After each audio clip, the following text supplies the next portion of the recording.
Happy Monday, folks. Here's something you don't hear very often. Excited for it to be a Monday. Not anymore. Here we are. Back and working on a bunch of other things. And we got some interesting colors down here, kind of like a circus. These are the colors I wanted in my Japanese tank. A little Hago. So we did the base for it. And here's a T26. And yeah, so let's finish up some of the things that we got started. I'm going to be doing some basing things on here we get a regular group of folks coming in here. And we've got the bases that we did for the KVs. These have dried, so we can go ahead and do the familiar temperate colors that we use for those.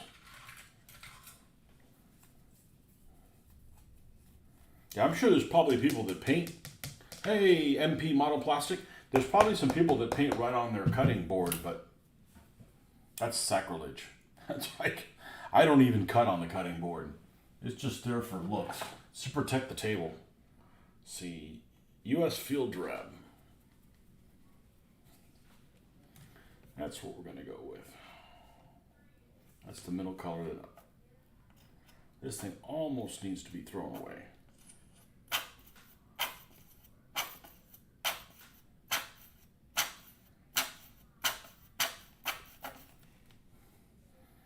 And Mr. Moreno, welcome back. We have contacts in, so we got to use the super readers. The 375s. There we go.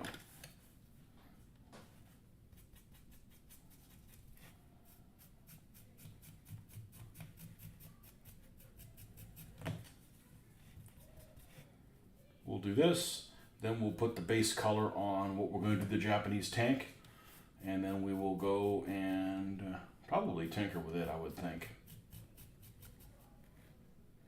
Skylab. Man, guess there's nothing to do on Monday nights. Excellent. Thanks for coming by, folks. Much appreciated.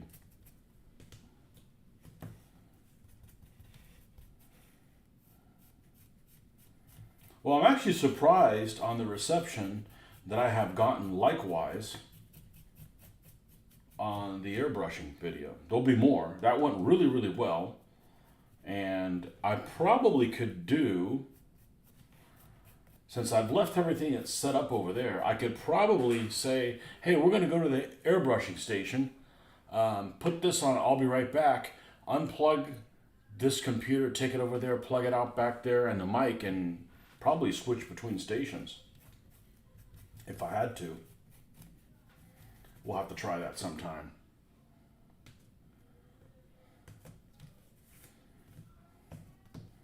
That went really, really well. That was not my first time airbrushing, but that was my first time airbrushing with that lifted table. You know, where I can just put the laptop on there and you guys can kind of see things have changed for me. You retired this week. Man, you're not old enough to retire. Man, is it forced retirement or will you plan it? Sounds like you're going to have more time to be online with me.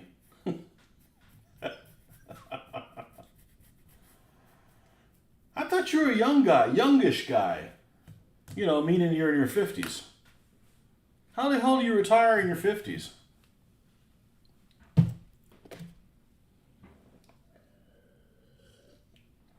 Really, I want to know. This is important because I could retire too. I'm not one of those people. I gotta get a part-time job to stay busy. Not this guy.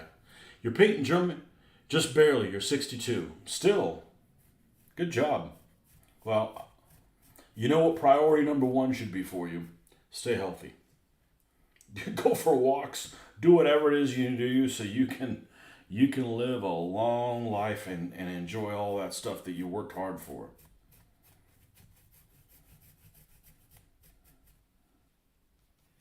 I just say go for a walk because we all need to do more walking than we're already doing. Almost guaranteed. After your heart surgery in March, I decided I need to reduce my workload and work part-time. Well, that's not retired. That's working part-time. Oh, well.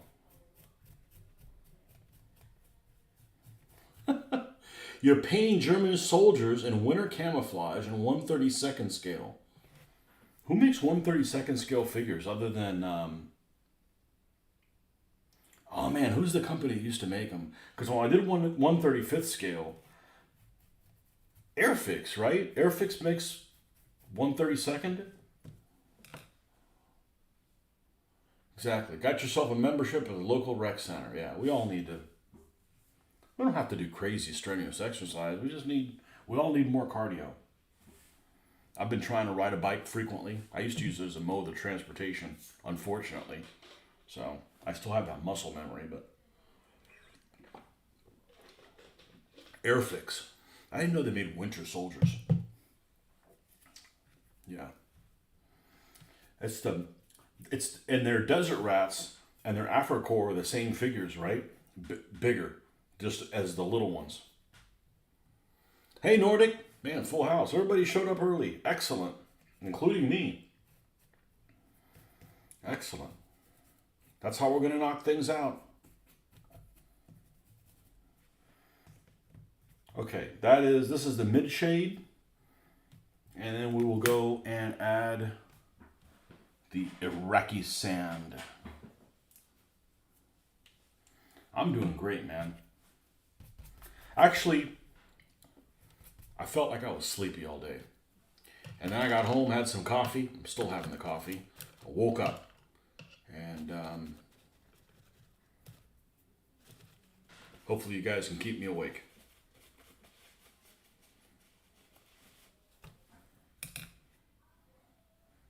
Got this came in the mail yesterday. The matte varnish from Vallejo. They have restyled their packaging yet again.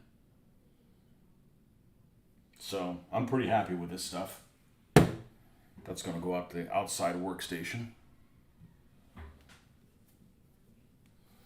You hear, but you got a headache and the beginning of tendonitis, discomfort in my damn elbow.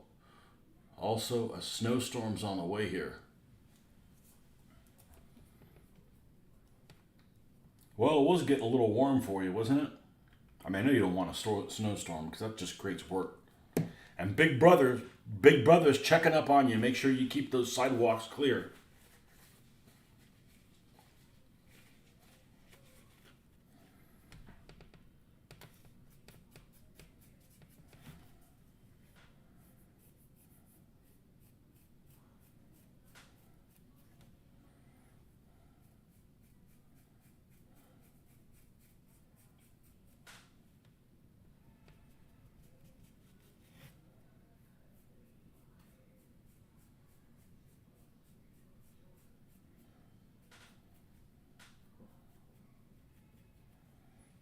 Okay.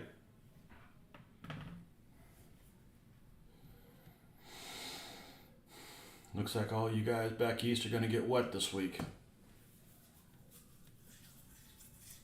You prefer winter to actually be winter. You have 172nd Student, Bay 172nd, 7th Cavalry Union from the Civil War.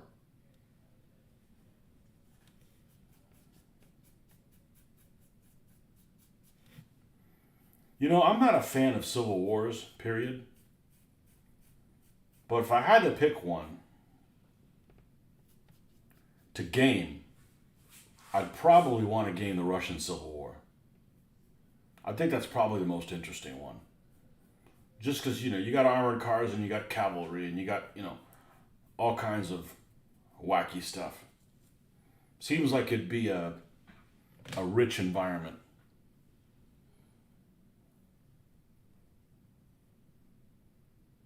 You experience all 4 seasons, so all the seasons are similar weather-wise. It's boring. Well, I just don't want to deal with, I have a day off. What do you get to do? I can't go anywhere. Why? I'm snowed in. F that.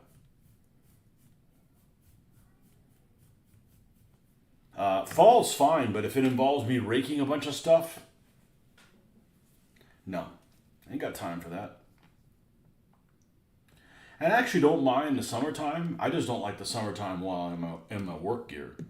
So I can't really, I can't wear shorts and flip flops and stuff like that at work. If I could, then it wouldn't be so bad. But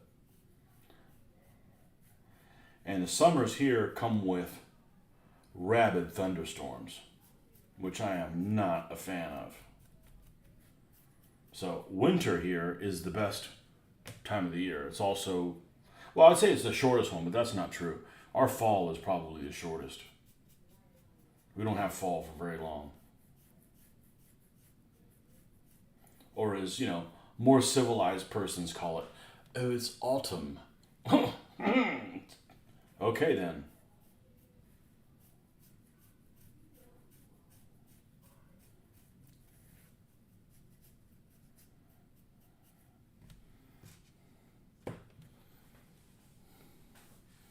You can take the Red Army. I don't like communists. Why don't I get the white guys? I'd want the Poles or somebody like that.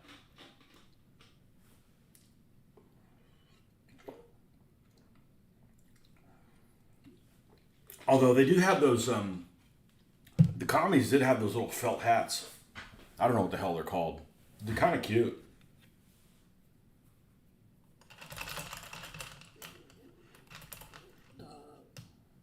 I'll fight. I'll fight for anybody on the tabletop. You know that.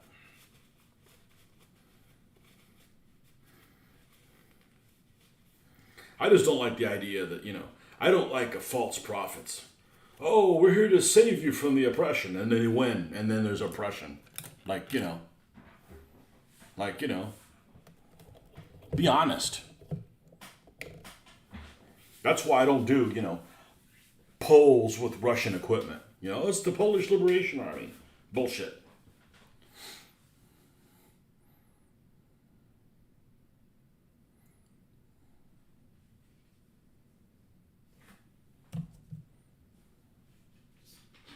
Why don't you do 148 scale tanks? That way they're the same. Now that there's a supply of them. When I was modeling way back when, there was only like one company that made tanks in 148 scale, and they were already dead. They were, I want to say it's Bandai or somebody like that. Like, you couldn't get them. And, okay, we're going to do the base color on the Japanese, and I'm going to go with a stand color. It's what I call my African bases. And it's kind of like a clayish type earth. So we're going to try that and see what it looks like. And if not, we just change our mind. It's not like it's that big of a deal. We're going to start with flat earth as the core color. Nope, that's Army Painter. Beige brown, close, but no cigar. Flat earth.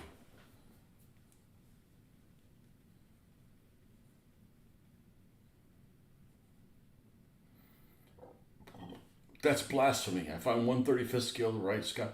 Yeah, so do aircraft at 1/35th scale. It doesn't make sense for me to do different scales.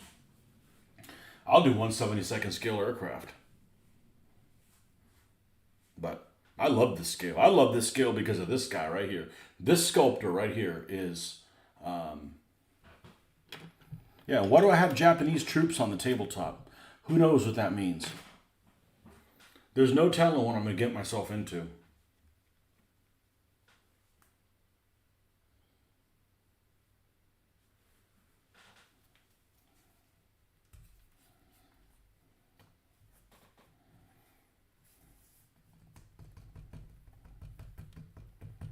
Got some Nipponese out here.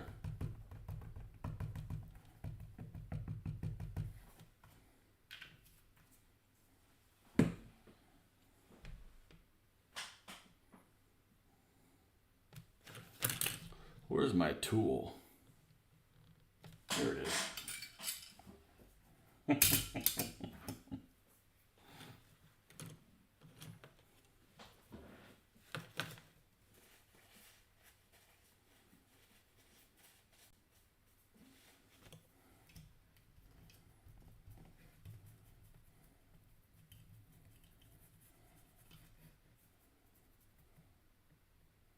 Oop, I didn't mean to cover that one.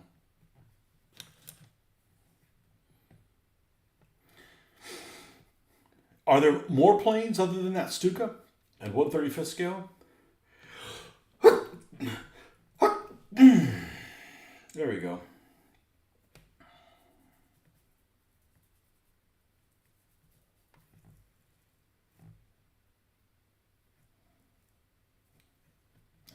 End up going over that one too.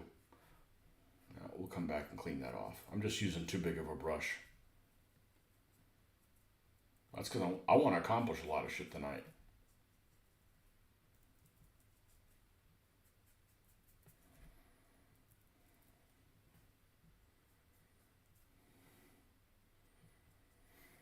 Although it's unlikely I'm going to be able to do anything else with this. This takes a little while to dry. It's just part of the process. I'm not going to go grab a hair dryer or something like that. I'm not sure I know how to use a hair dryer. No reason to know. What's the company that makes them? I want to say it's Tacom, right? Why'd they pick 1/35th scale?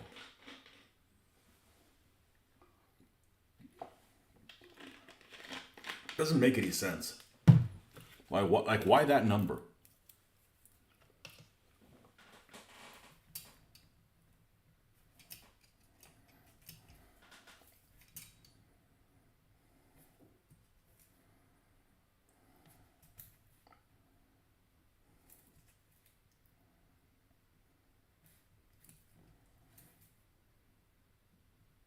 I never cared for 1/48 scale. Sorry. That's why I make different scales. Airfix have a 1/24. That's even worse. That's too big.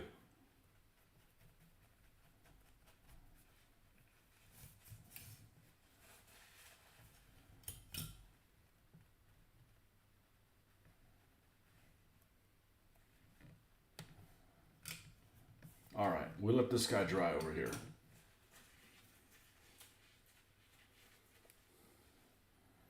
You're sorry, it's 1/32nd scale.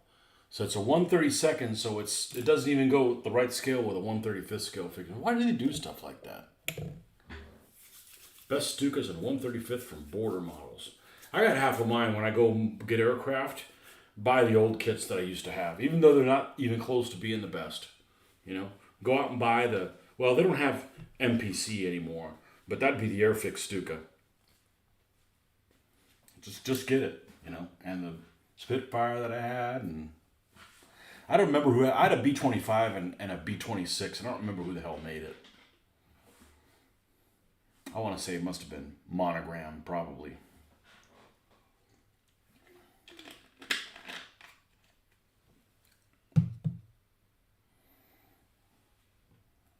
Well, I think next week is the model meeting.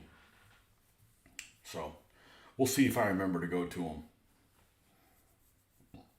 I'm afraid I'm not going to enjoy it, just because some folks just don't know how to have a good time.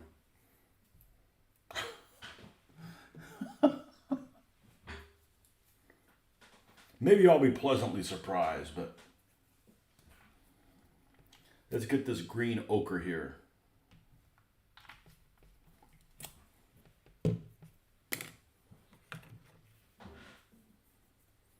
€80.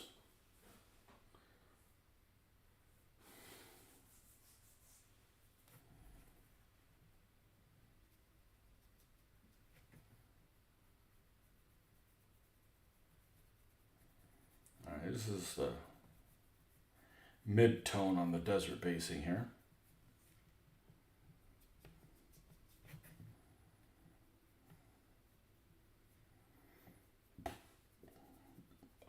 Well, I got half a mind to paint some of this Japanese infantry because they're not very PC. That's the whole reason to do them.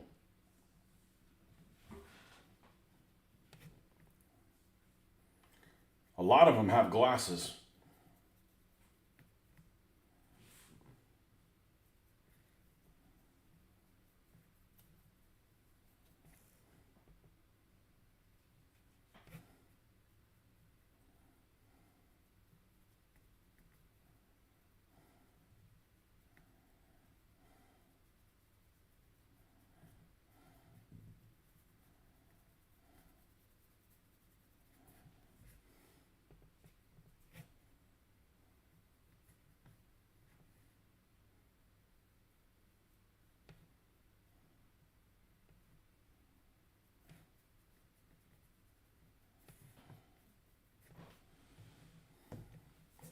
Okay, and the light color is dark sand. Okay.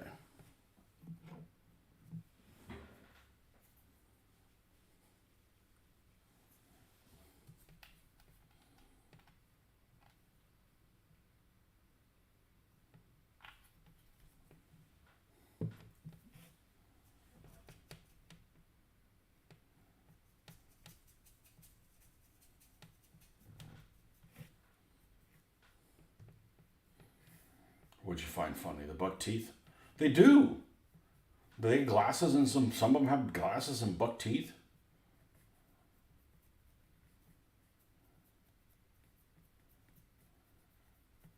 They're well proportioned. It's not like, they're midgets or anything.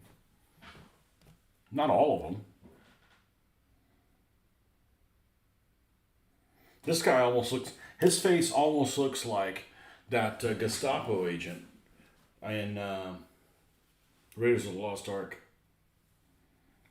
Let's see if I can pull this off.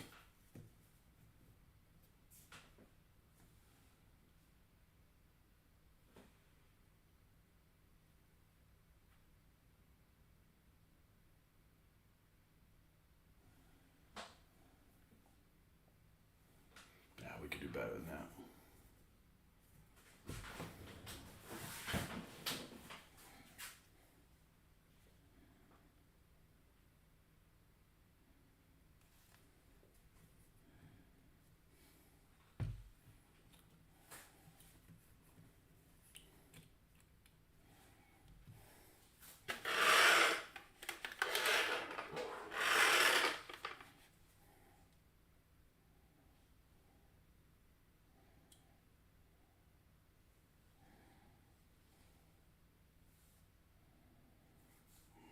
It just doesn't come out. Got to give it like a wash or something like that for it to come out, or just wait till it's painted. Here we go.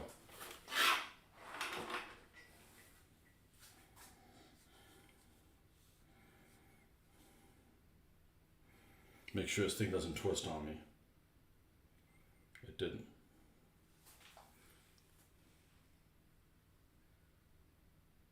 There you go. Got teeth and little glasses. I know not everybody looks like that.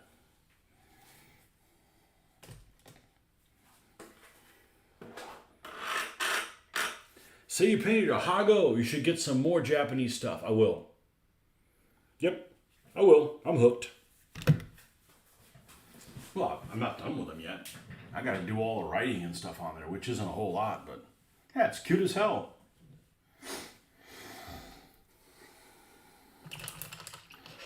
It's cute as hell. All right.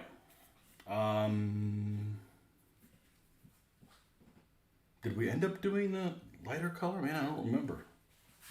It's here.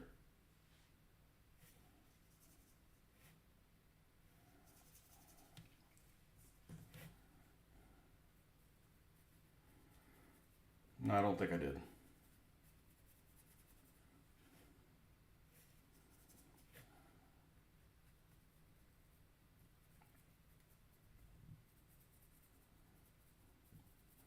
But we've got some tufts we've never used before that are very tropical.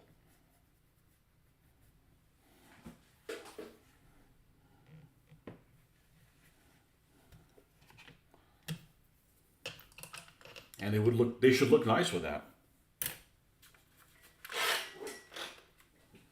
Okay. Put these guys back. Put the Tamiya clippers out of here.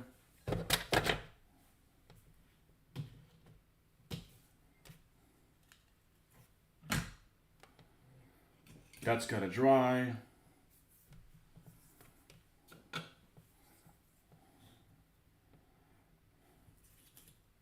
Yeah, this is what I was talking about. This is by a Spanish company called Mini Irons or Min Irons, something like that.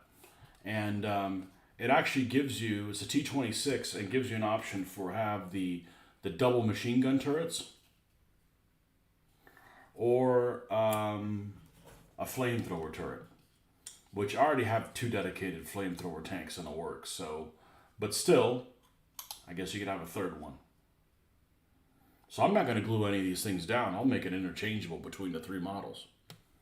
So.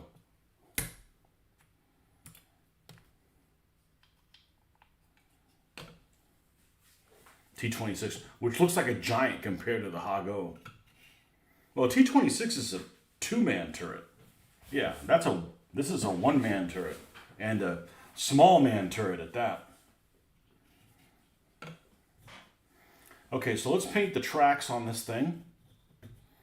We're going to go with the old SS Camo Black or whatever the hell this stuff's called. A few years ago, you built a Type 95 battalion of 20 tanks when our group was doing Flames of War for the 39 Soviets versus the Japanese. Boy, the Soviets could just run circles around the Japanese.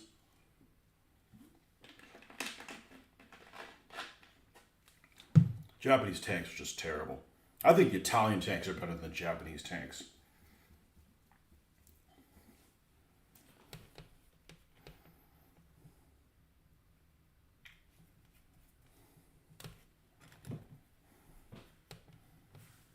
They're pitiful.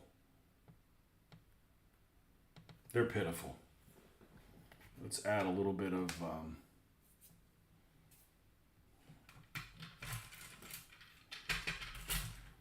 where'd it go? Oh, it's all the way up there.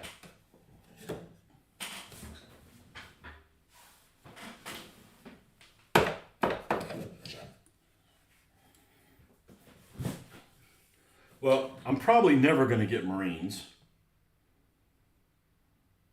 Because I don't like those type of battles in the Pacific. Boring. I mean, the Marines do have some kind of cool camouflage hats and stuff. The cloth over their helmets, but...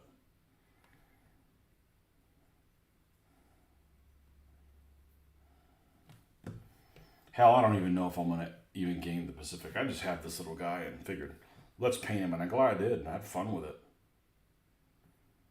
Trying to figure out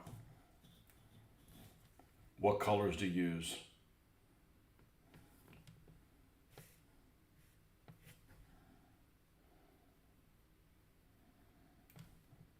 But this is a piss poor model.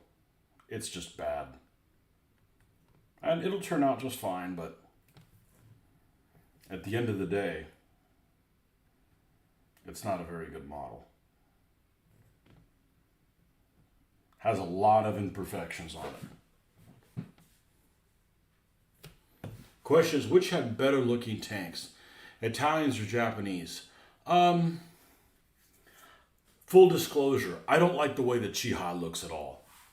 Okay, and I don't like the way Semovente looks. So they're tied. I think Italian tanks, I think the L6 is attractive looking. I don't mind M11s or the M13s.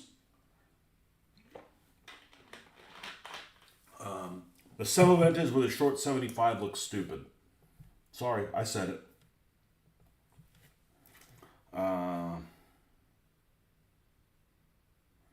Japanese, I don't like how the Chihas look. All the other Japanese tanks that I've seen are cute in one way or another. You know?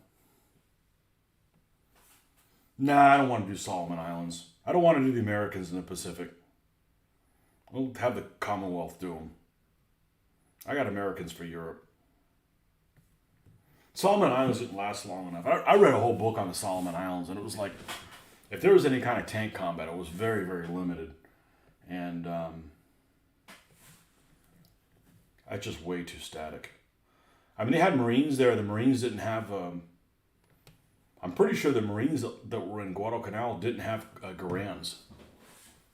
They were still using the bolt actions.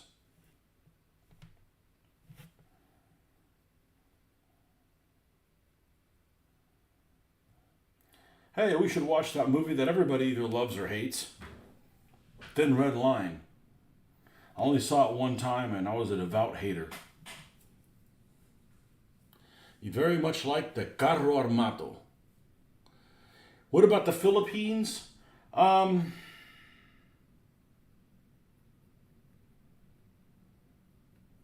I assume you mean in 42. I don't know. I don't want to do Americans in the Pacific. Do Australians or British. And the only reason I thought about it, I'm surfing 3D printed stuff, and this one company makes like Burmese like hotels and shit like that are rubbled. I'm like, that would be pretty cool.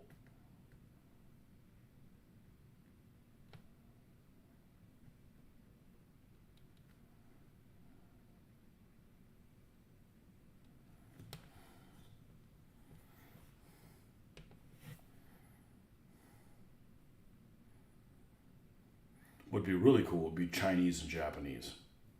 That would be pretty cool.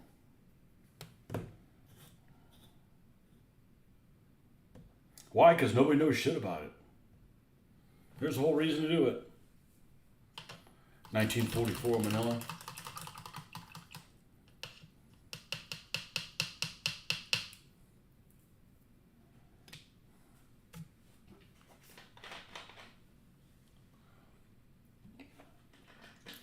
The Garand's a great rifle, but I'm not a fan of the feed mechanism. They could have done better than that. Other than that, it's great. Even with that, it was still great. Imagine a Garand with a 20 round box.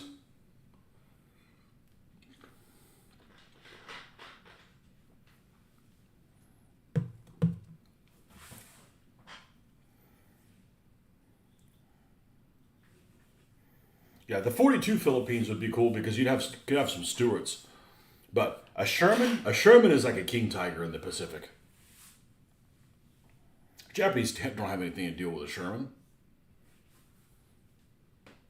Not sure too many brands make Chinese stuff, which is a shame. Only one company I know of makes infantry, and it's crap. It's on the tip of my tongue. Not Pegasus. It's I get them mixed up with Caesar. Fred's Fractorium. You become more interested in North Africa myself. I have North Africa 41 from GMT Games and Brazen Chariots Battles for Tobruk from MMP. Does whatchamacallit still own that company? The pitcher for the ex-pitcher for the Boston Red Sox, who apparently was an avid ASL player. I guess he had time. Play some ASL when he wasn't playing with his balls.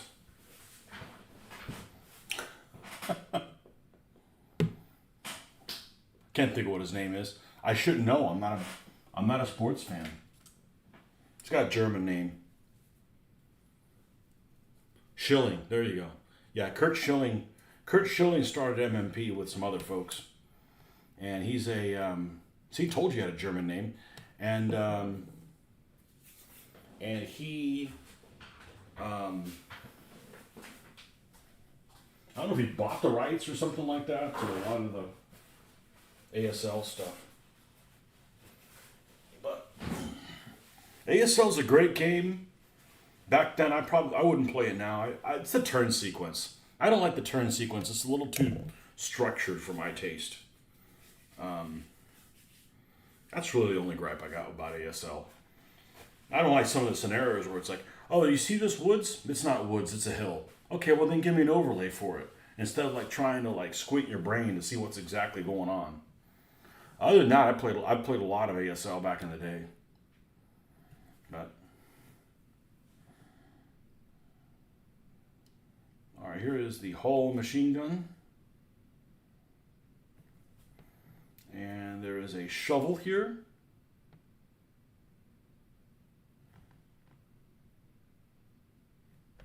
What else is on here? A jack. She got the jack.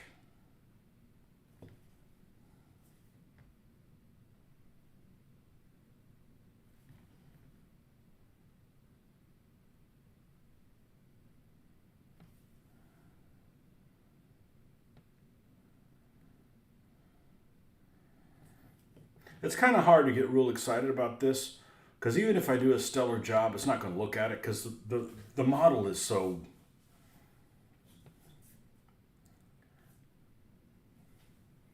archaic. All right, we're going to need to do some rust because this muffly thing is definitely rustified. And we need to put a piece of sprue or something like that. Piece of wire in for the machine gun that comes out of the 430 position.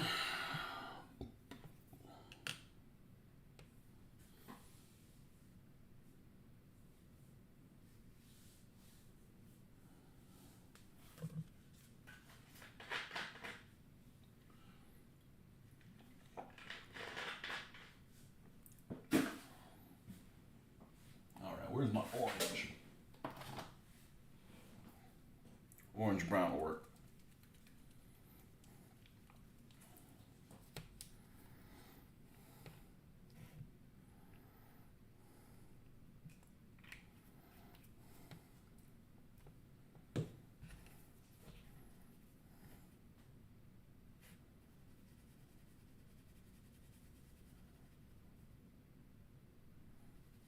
There's another vehicle in North Africa that I would not build.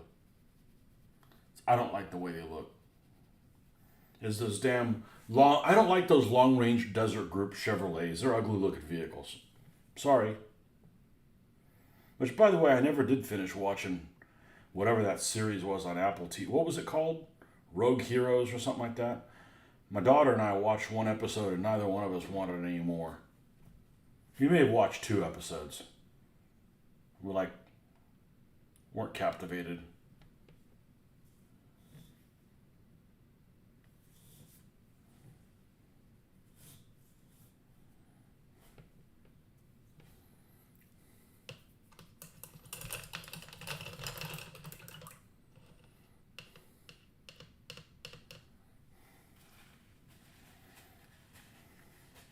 Yeah, if it wasn't for the price hikes on all the shipping from the UK, I'd have more 3D printed stuff.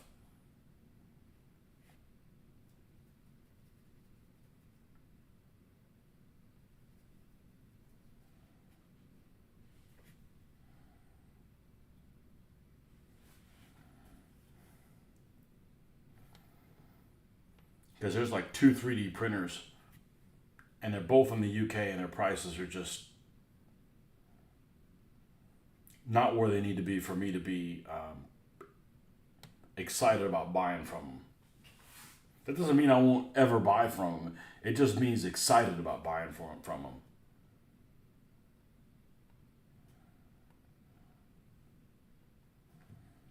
Okay.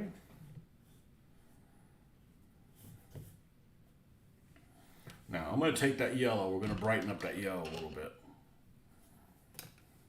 Because every time I see it,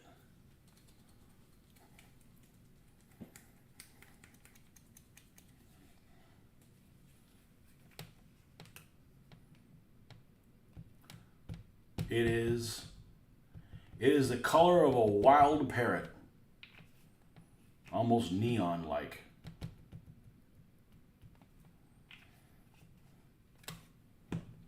But I am going to add the medium flesh tone,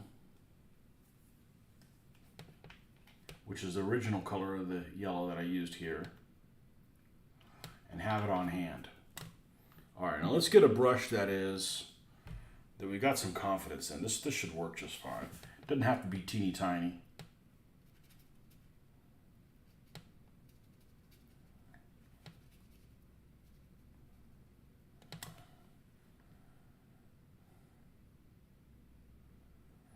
You know, maybe I do need to go the full Monty with this thing. Yep. Let's, which yellow was it? Was it this one? The deep yellow? Intense yellow.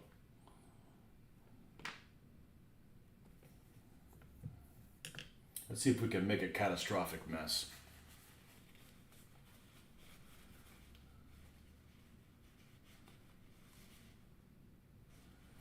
There's a big old turd in there.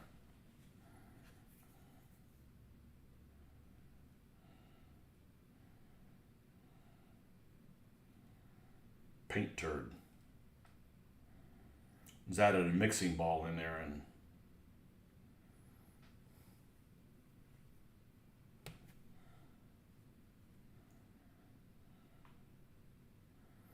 this is just one of those colors that had probably been sitting on a shelf at Brookhurst Hobbies for a long time before I bought it.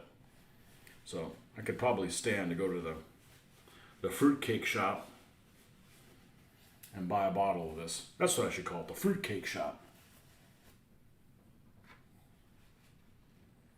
Hey, Victor.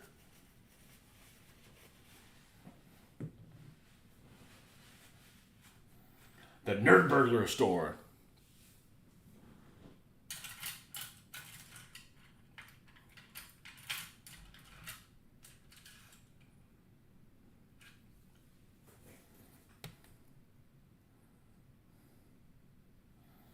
I said Nerd Burglar. Where the hell's Rick?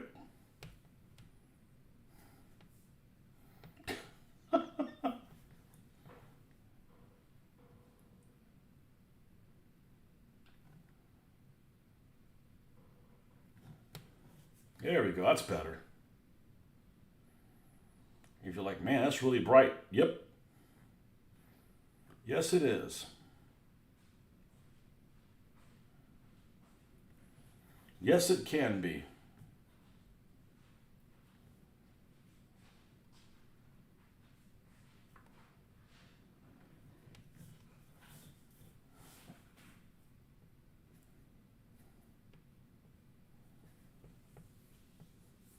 Nerd Burglar, Nerd Burglar, Nerd Burglar.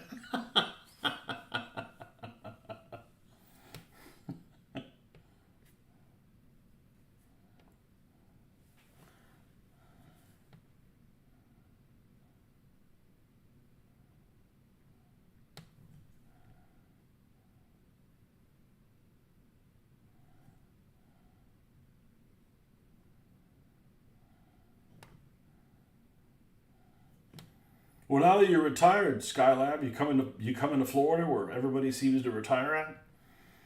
I don't know. I saw an article where like Florida may not be the best place to retire now. I said, yeah, because everybody's moving here and the cost of living is going up crazy, or went up crazy. Too late for going up.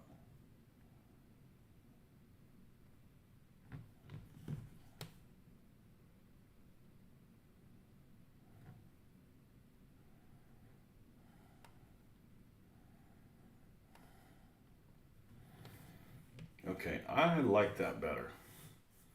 Yep. Yep.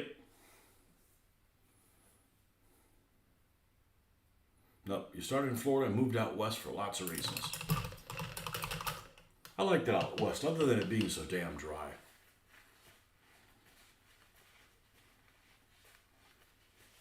Celebrating 18th birthday of his channel. Yeah, like when did he start? When he was like 11?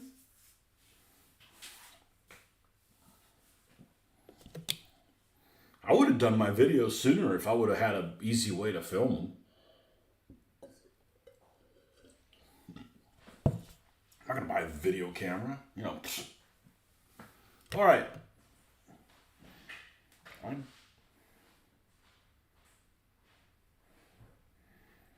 I believe downloaded.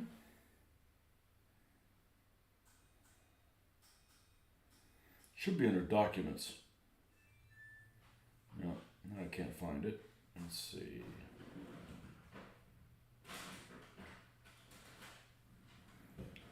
This one of these had some pretty cool markings on the side.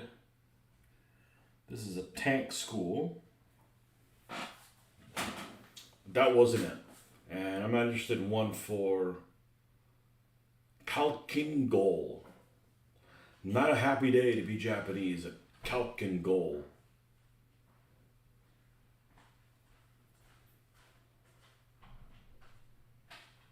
Yeah, it's pretty bright. That yellow is pretty bright.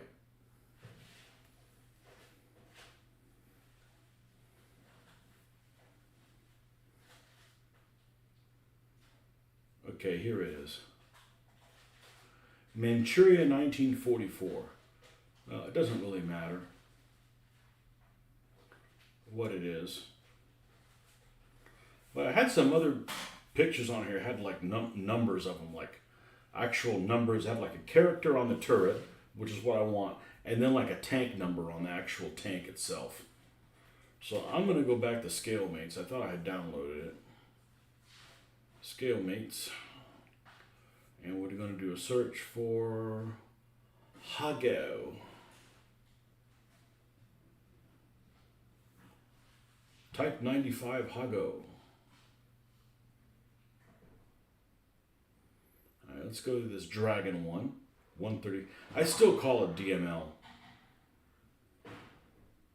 That's what it used to be called. DML. Yeah. Just once. Alright, here it is. Kwantung Army, Manchuria, 1944. That's good enough for me. 1st Tank Regiment, Malaya, 1941. That has a 20. This one has a 101 on it.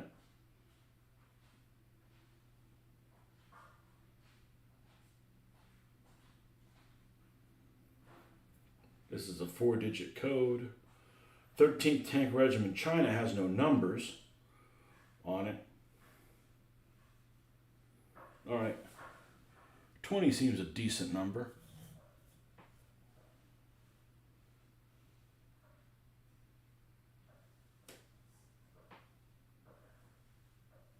Of course, the 101. Let's do 101. I like the symbols on the 101. Let's get the white out. And let's rinse that joker. Different topic. Just saw some 15mm Chinese Warring States figs. Considering them from DBA, what's your opinion of Chinese DBA armies? I love them. Absolutely love Chinese DBA armies. There's only one bad thing about Chinese armies that are ancient. Almost all of them are very good. They're interesting. The problem is well, there's two problems. You'll see a movie in them and you're like, I want to build them, but they don't never look like they do look in the movie because they don't have helmets or anything like that. You know, they're really basic levy troops, pretty much for the infantry. But the thing that really sucks about the Chinese is you would think that they would have really cool flags, and they don't. A lot of their dynasties just have like a symbol of their dynasty on a certain color background. That's it. You know, like a T, you know, like a script writing, and that's it. And it's like, it's a shame because you could have like, you know, freaking dragons, cranes, tigers. You can do all kinds of. Yeah, obviously you could make up your own stuff to, you know, to make them, you know, use your artistic license. But I have several Chinese armies. I'm a big fan of them. I'm a really big fan of them. I like them a lot, and you get to do funny voices when you play them, which of course is the most important thing to me.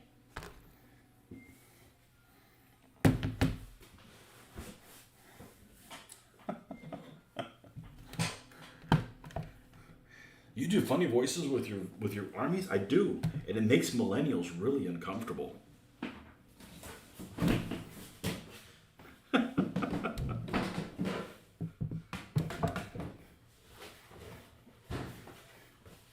This is the part where Nordic says, I'm a millennial, I'm not uncomfortable. Millennial's a catch-all for, you know, young punk ass that's, you know, always had the internet in their back pocket, you know. A punk ass. Punk ass that doesn't want to drive. Oh, I don't want to drive. Let somebody else drive me around. Did I feel I had good resources for painting? No. No. Absolutely not. You got to make some of the stuff up. You got to make some of the stuff up and use, you know, educated guess. You know, just when you're building those mass armies, you got to remember that the mass majority of the troops are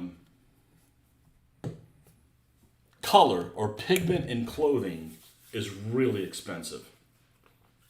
So most of the infantry is going to be really drab. With that said, you got to leave some room if you're going to build two Chinese armies. You can't be like, okay, all these guys are just going to be like linen colored. And then they'll fight somebody who's also all linen colored. That doesn't work. You got to do some kind of finagling, maybe like light gray linen, and another one is like, maybe like a faded red, but you can work with that kind of stuff. But yeah, I really like Asian armies, except the Mongols. Not a Mongol fan. Sorry, they're not represented well in DBA, and even if they were, I'm just not a fan of them. So.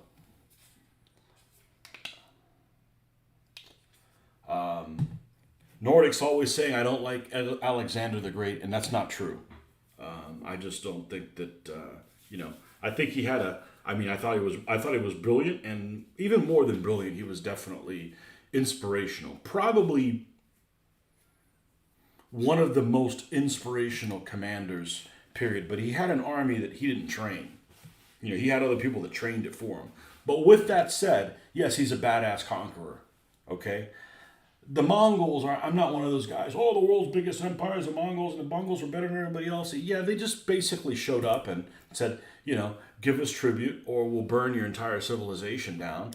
And if they've never heard of them, they were like, I'm not going to give you anything. And then they burned the whole civilization down. And yeah, they had this huge empire, but it's not like they had a, strict control over it or anything. I'm not a fan of the Mongols. Sorry. And I'm not a fan of people that burn libraries down and shit like that, It's like, what did we lose in Baghdad, So,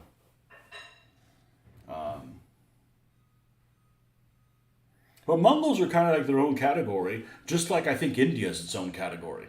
I don't think of Indians, people from India, as Asians in a war game type setting like DBA. I mean, there's so much richness in DBA. They deserve to be kind of their own thing,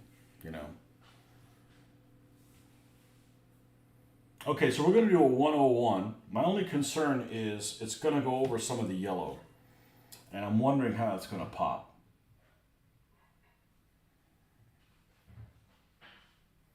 So let's do the symbol on the turret first.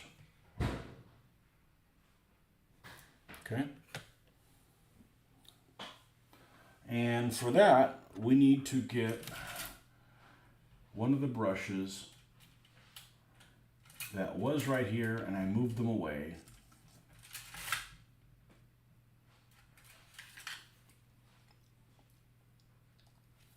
I'm not a Mongol fanboy, let's put it that way.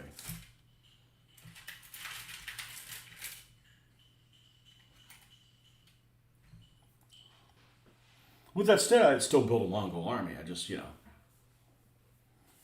not a fan of them.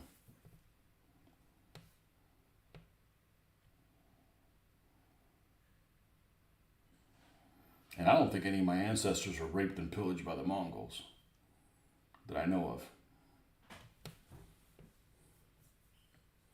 Oh, you missed my whole thing about Alexander the Great. Well, you have to listen to it later.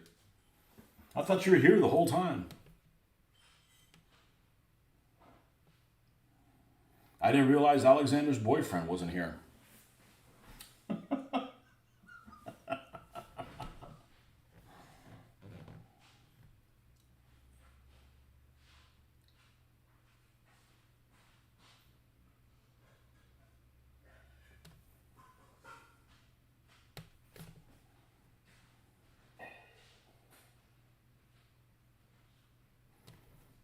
This one has like almost like two little sabers.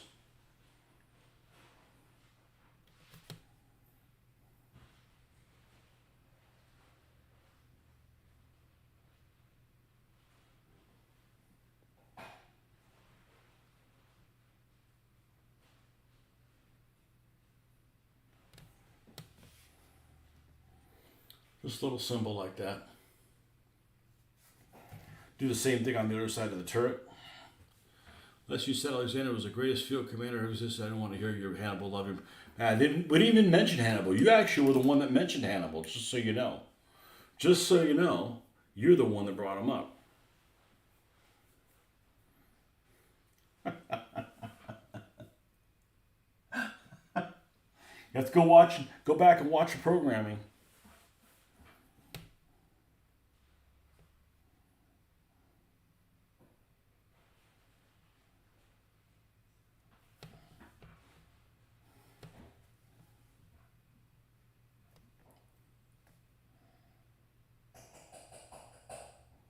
God, she's being noisy today.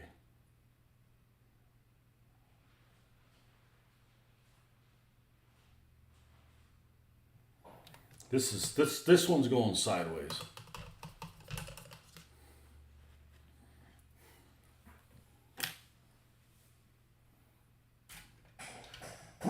Where was this brush that I trained oh so well?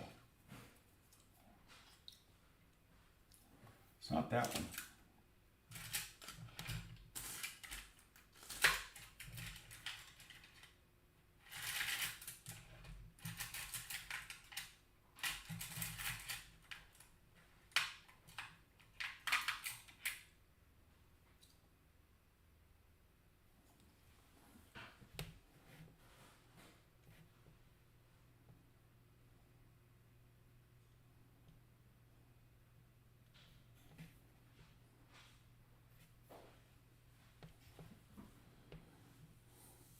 Oh, that's her realm.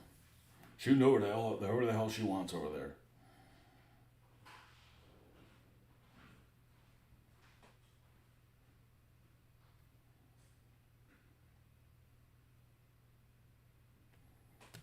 You ever watch any of my old videos where we filmed over at Mitch's house and Mitch's wife was like breaking plates? That's what they do back in the part of the world that she's from. They break plates out of joy. I don't know. Okay, 101. That should be pretty easy. And it's right in the middle of the damn turret, which is right over that yellow, which I'm going to move it forward. I'm going to move it forward a little bit to the over the green.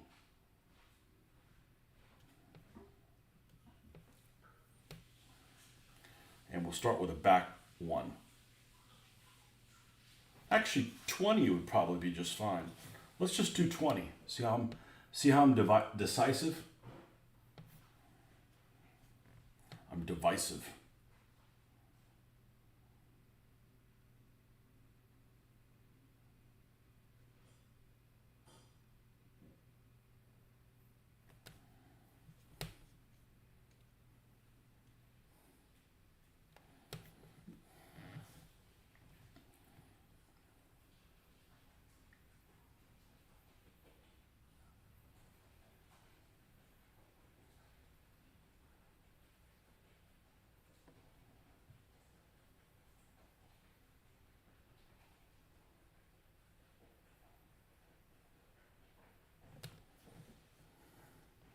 And then we'll put a 20 on this side as well. I don't know if they had it on both sides, but it makes sense that they would. Now it happens to be there. I'm going to put it up here as well.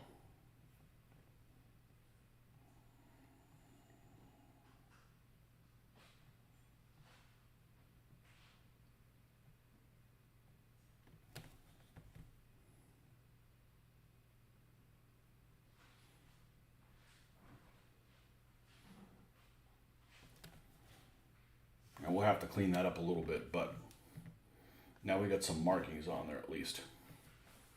Should take training for hostile invasion, takeover of your realm. So how she was breaking plates. Yeah, it sure does.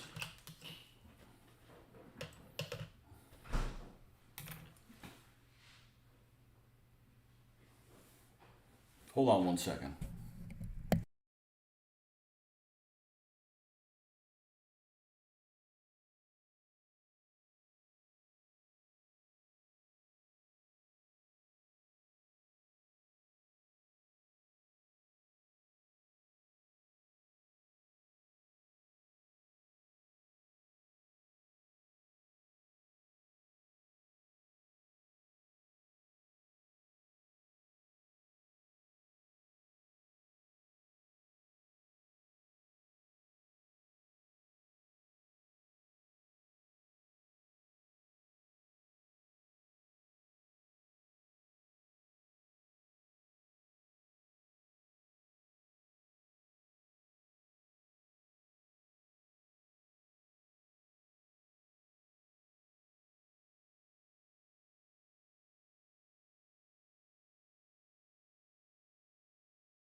All right, I set her straight. Now I have to cook forever.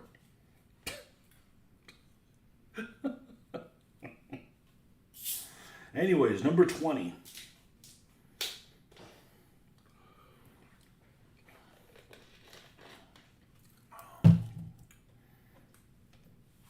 I know this thing isn't done yet. I know this thing's not done. Well, I do put rocks and the rocks are in the way? Well, there's a first. Oh well, adversity is my middle name.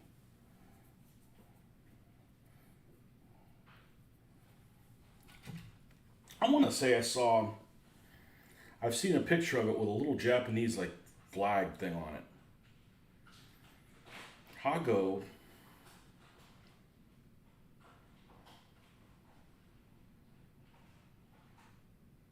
Japanese tank.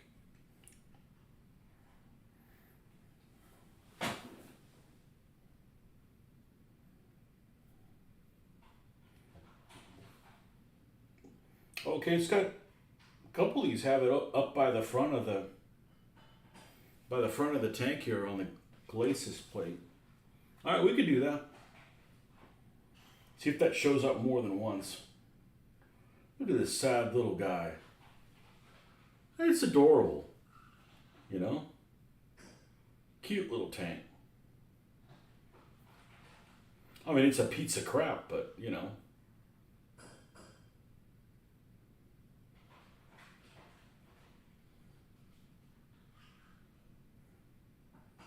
This Chi-Ha has it on the side of the turret. I do not have, no, I don't have any Commonwealth troops in tropical uniforms.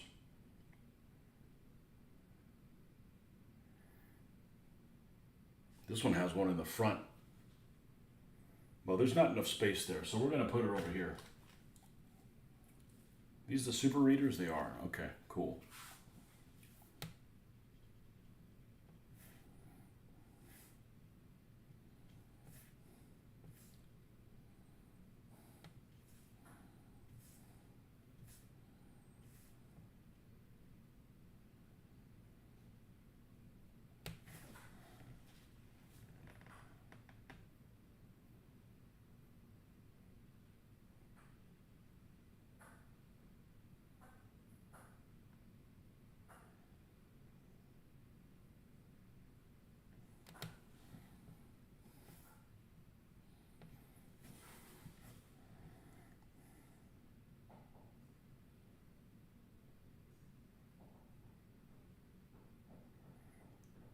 I have a lot of British troops to paint.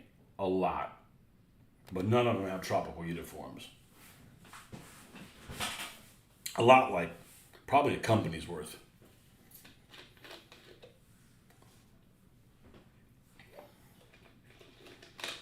I got almost as many Brits as I do Germans, of all flavors.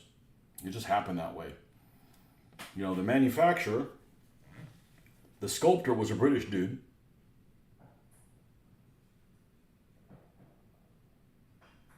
And he made lots of packs of Brits.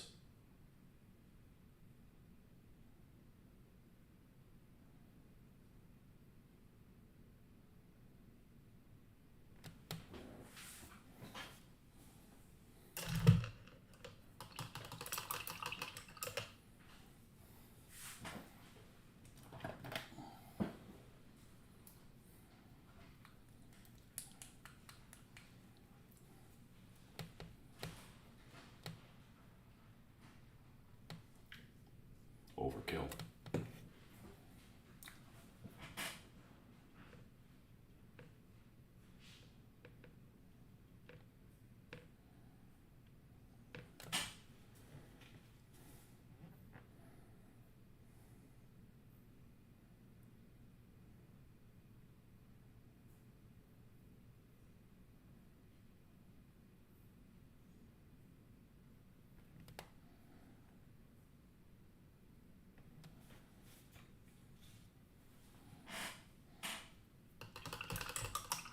Planning anything with Hungarians and Romanians? Nah.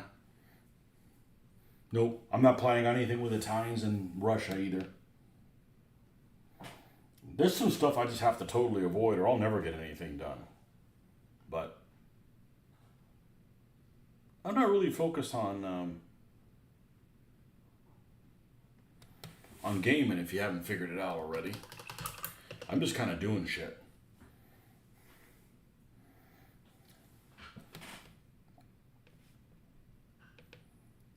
I mean, for like 20 years before, all I had focused on, actually every time I've done it, I've mainly focused on gaming, and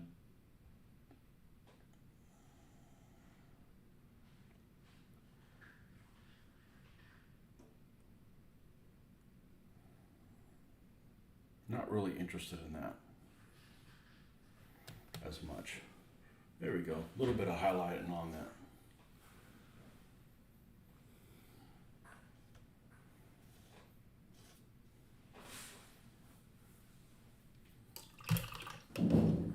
Just saw some of the black is not painted there like it's supposed to be.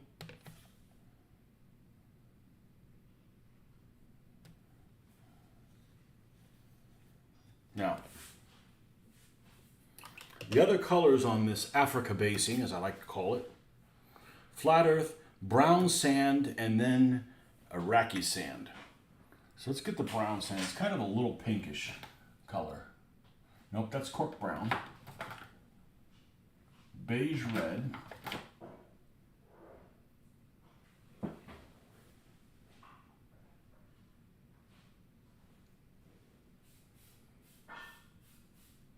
Brown sand, 132. It's this one.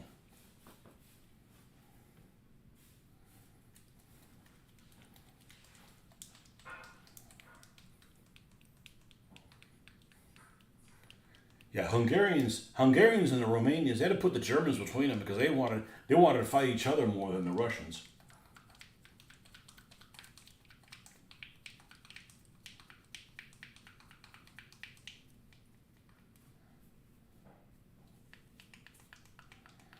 All right, so let's get this out of the way for the time being.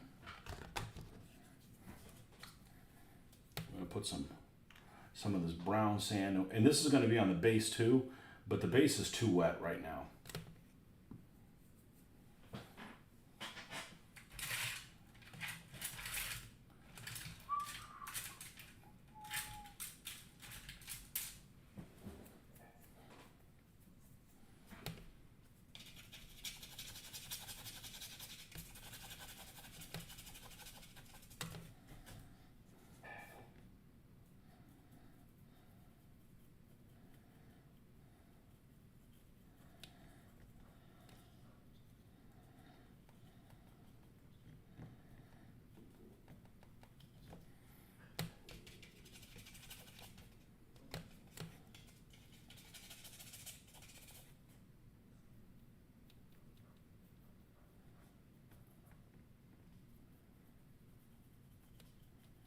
Said I could do the best job in the world, but when it comes down to it, I got to deal with this model that is full of discrepancies and resin bubbles and all kinds of issues.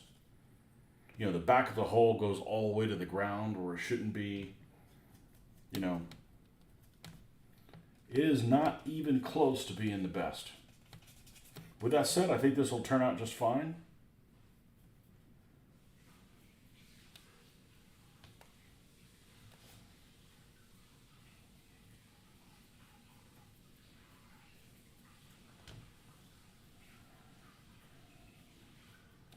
And it might be one of the best looking BP model things ever painted of this model, but it definitely has a lot of shortcomings.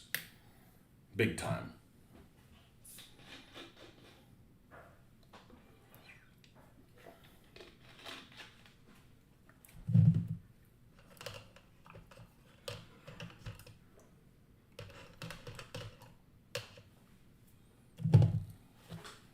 Hungarians had some interesting looking tanks, the Toldis and stuff.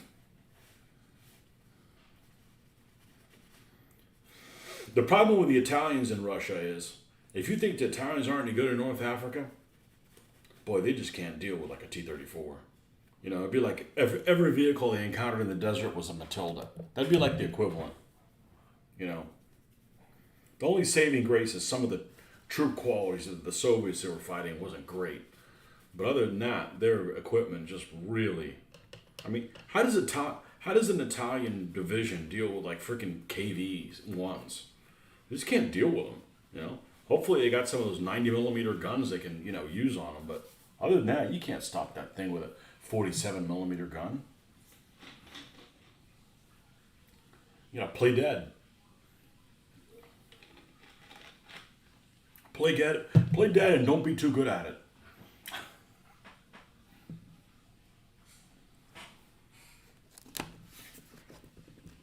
I've seen a T-34 captured by the Italians with a big, like almost like a white air recognition cross on it. That's kind of cool. I'm just not a fan of captured vehicles.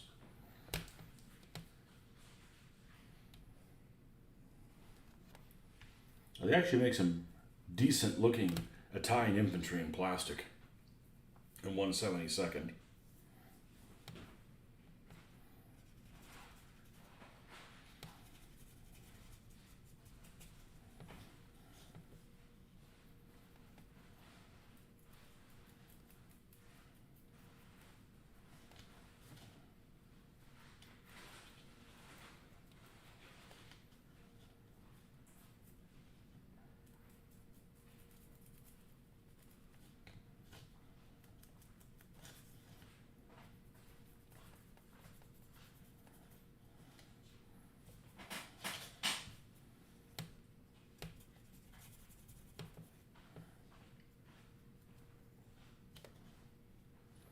But if I remember correctly, the Italians and the Hungarians and the Romanians pretty much were disappeared from frontline service after Stalingrad, the Stalingrad debacle.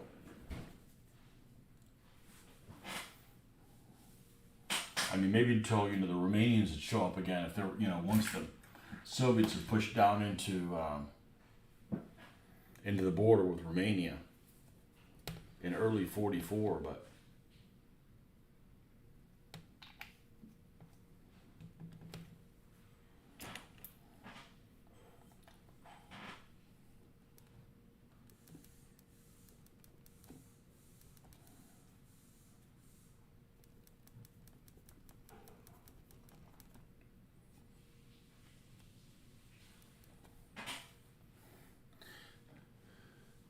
Version Panzer Shrek was pretty interesting. Hungarians decent equipment. Some provided make an interesting war game army. I agree.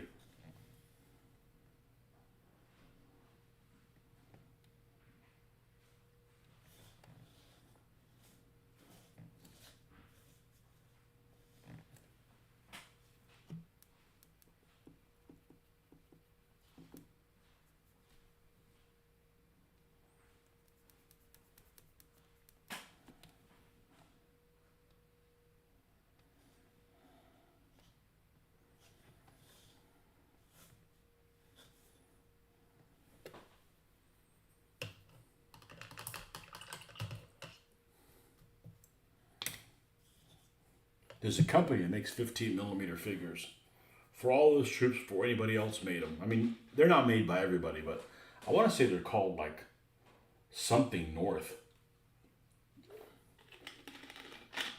And they started doing that stuff. They started doing Hungarians and Romanians first. That's what they started with. 15 millimeter Hungarian World War II North is what I'm going to do a search for. True North? True North is the name of the company. Oh, they get bought by Old Glory? Old Glory True North.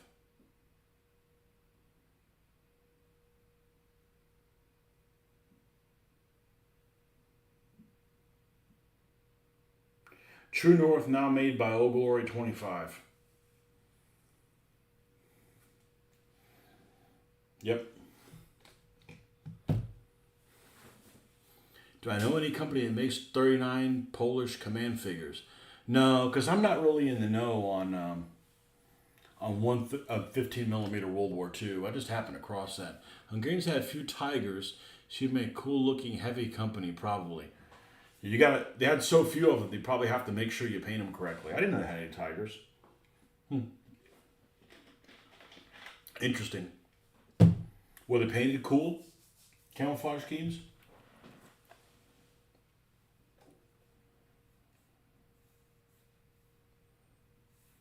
Let's see. Hungarian Tiger tank.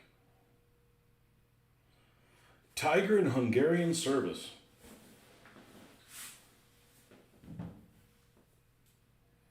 Up to 15 received.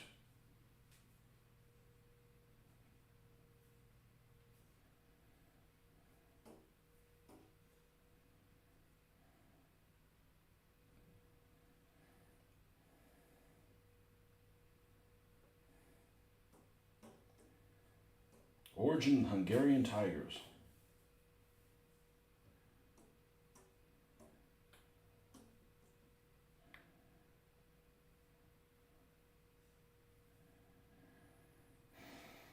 According to Tom Jentz and Harold Doyle, 3 Tiger tanks from Ordnance Depot were delivered to the Hungarian army on the 22nd of July, 1944. In addition, an unknown number of Tigers were acquired from the 503rd and 509th Heavy Panzer Battalion.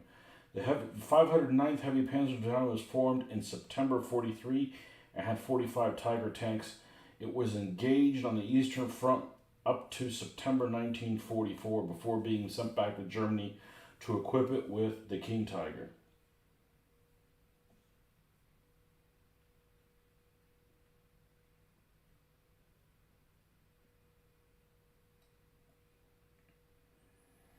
Well, there's some disagreements apparently about exactly what in combat, and that's off of the Tank Encyclopedia, which has some really interesting stuff. Oh, here it talks about an action they were in.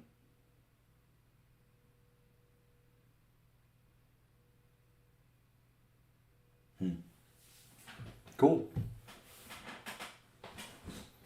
Met the owner of Old Glory. He's a nice guy.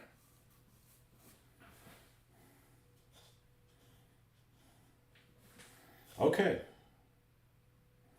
So let's get some metallication stuff. Metallic-y things. I don't think that's the one. I want the darker one.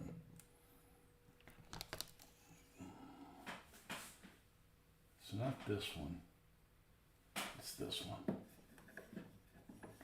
Old Mithril Silver is still hanging in there. Probably got this probably about 1986, 87, something like that. But this is Lead Belcher. You know.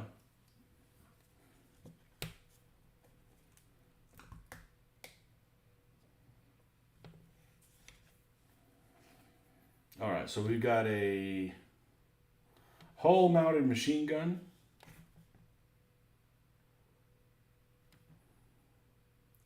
We've got a jack right here.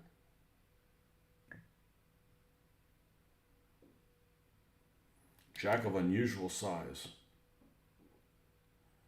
It is rather large for this small vehicle. We have a shovel.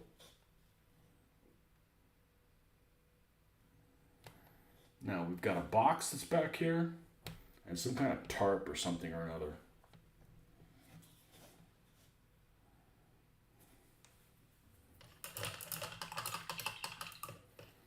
Yeah, I like their illustrations too. It's a relative. I think it's a relatively new site. Like I don't remember it from being around for a super long time or anything like that. All right, I'm gonna be right back in a jiff.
Bring back food that I made myself? Wow, you're in trouble. You're really asking to be disappointed.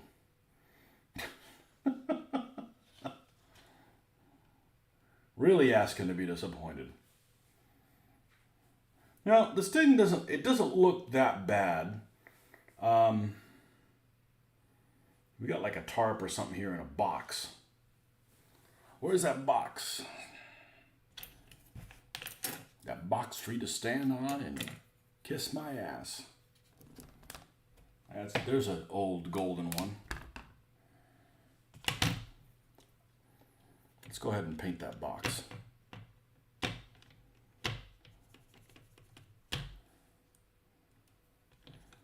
I'm distracted. I don't know why I put the brown there instead of here. Hey, I never said I could multitask. We need to go darker than that. There we go.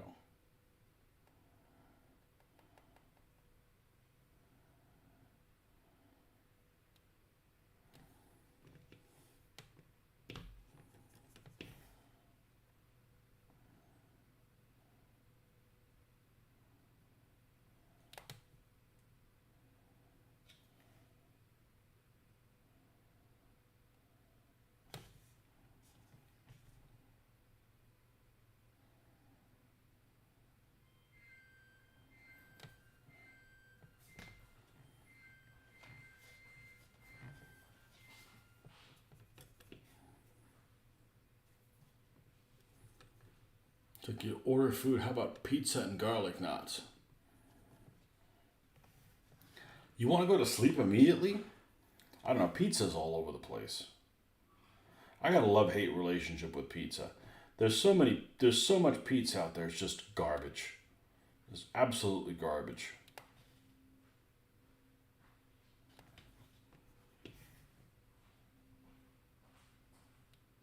There's a lot of pizza out there. It's so bad, you're just better off just popping a DiGiorno. Alarm going off? Not here. Must be your neighbor.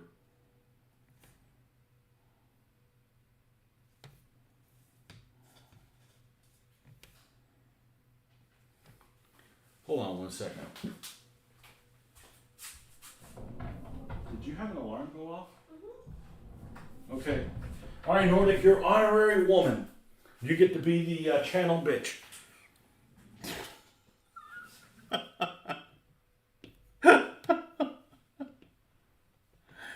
What the hell, man? In medieval times, it would have put your eyes out and be like, all right, you can hear everything, but now you can't see nothing. That's what you get.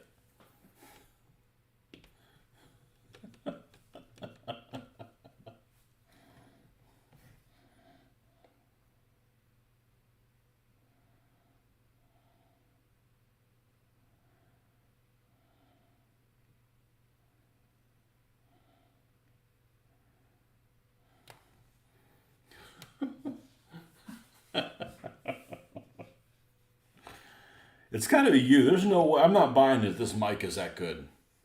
There's no way. I didn't even hear it.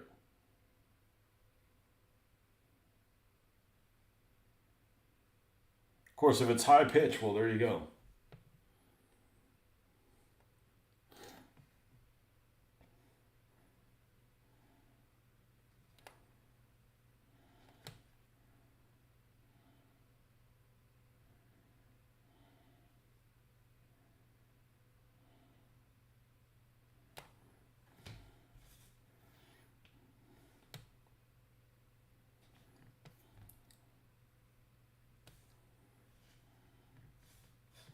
In medieval times,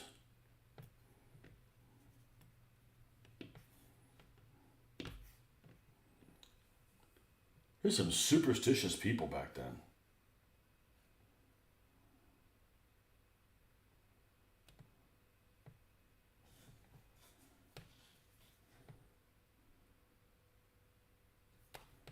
There's superstitious people now with freaking dice rolls and stuff like that.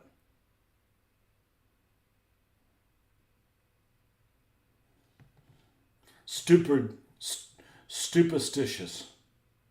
Stupidstitious. Yeah.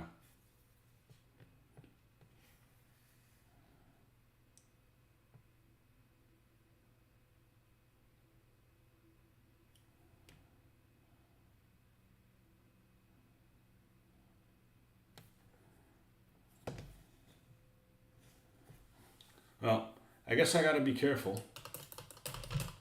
I guess I got to be careful with this mic is on in case, I don't have anybody, you know, the na- the neighbor's got anybody that's in their basement with a ball gag or whatever. You guys would be able to hear it.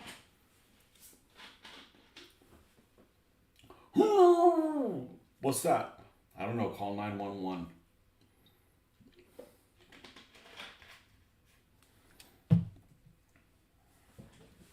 Might be amplified.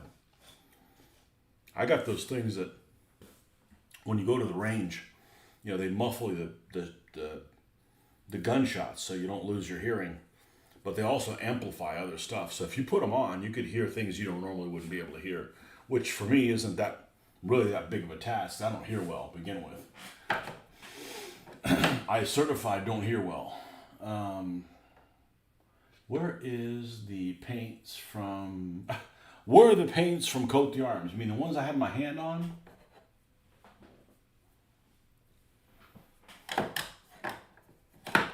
Yes, those.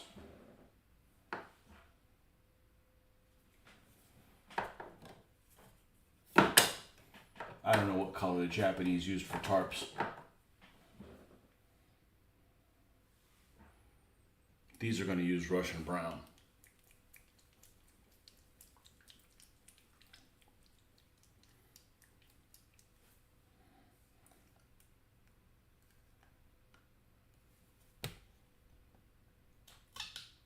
Open sesame.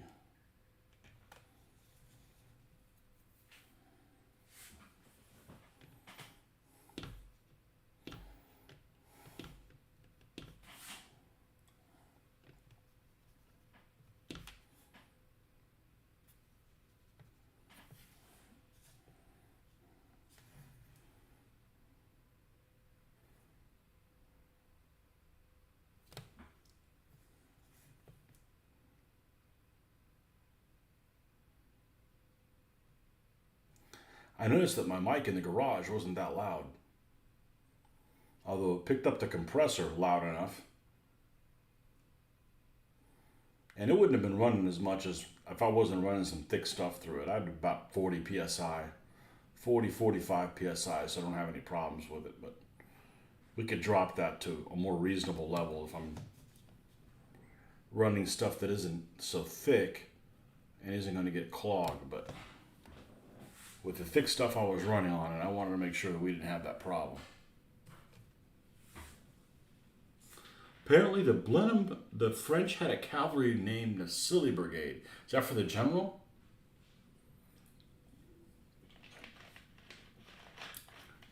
What color were the uniforms? Pink?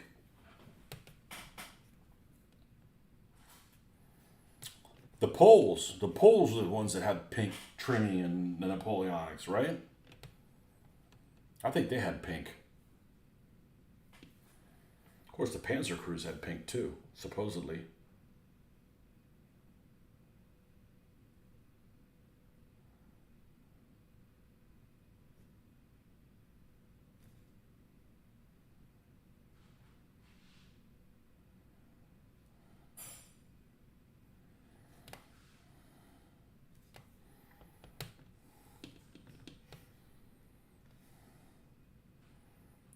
The Silly Brigade.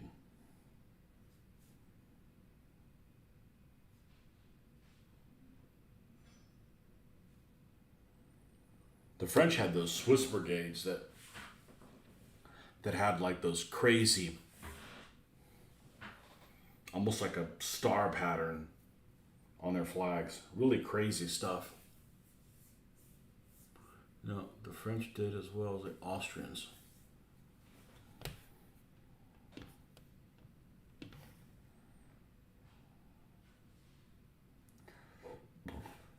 That is one of the least popular periods I have seen represented in a war games table.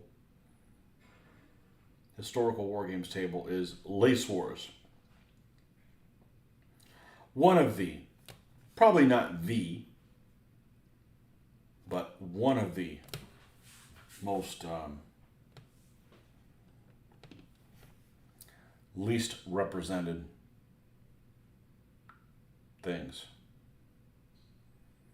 That doesn't mean I wouldn't play it. I'm just saying it's just, but I like stuff that, isn't necessarily popular sometimes.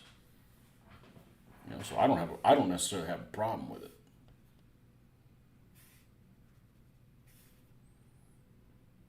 I'd much rather play that than ACW. But I'm not an ACW fan.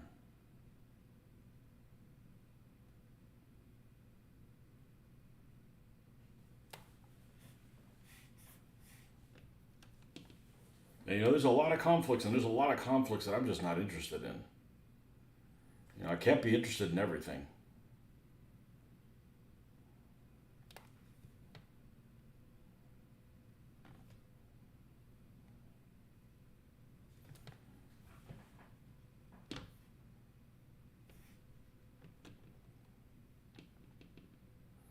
You like most of the horse and musket area.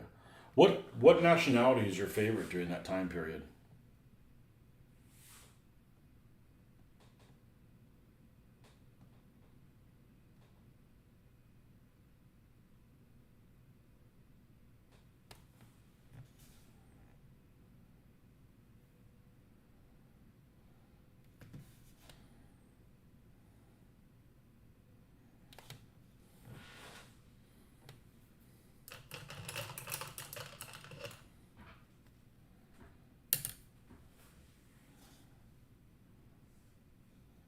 Okay, I got the box and that little tarp done.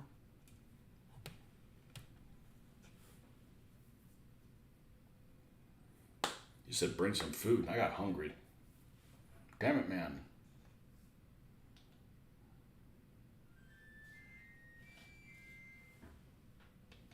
Let's see. I'm going to take a picture of this because it's not. I think that works better.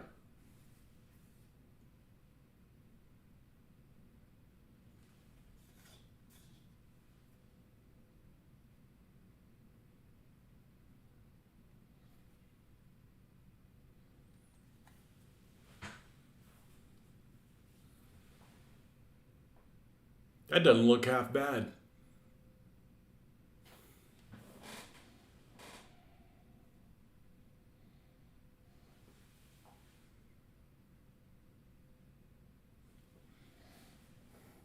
Now, you weren't here the other day when I was talking about this Nordic. Thank you. When I was talking about this Nordic. But I got some tufts I've never used before, including these right here.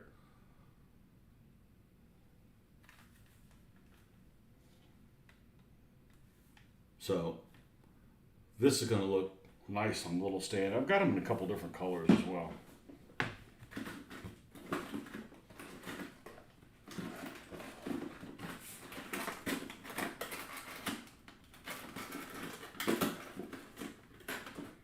One thing I hate about these things is I hate anything that you grab one thing and you have to move 4 things out of the way to get to one. Or you move one thing and it falls on the ground. Just annoying stuff like that. I guess I could just solve it by not having so many damn tufts, but yeah, see here's some other grass as well. Yeah, it's gonna look pretty cool. And yeah, I'm gonna get more Japanese tags. This is gamers grass. Yeah, that's what they smoke in Portugal. It's from Portugal. And I got some other stuff in here too. I did get some jungle stuff just in case. For my Indians, I think.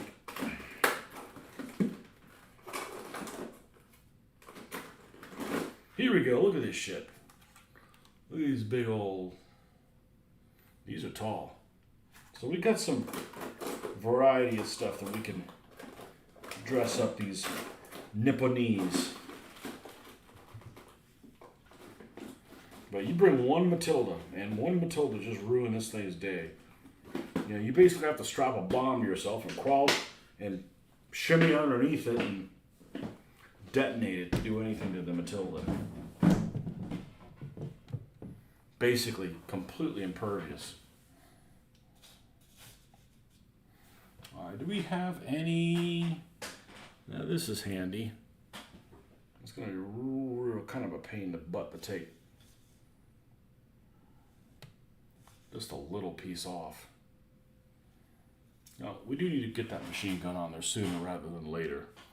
So let's be lazy and use my old cutters.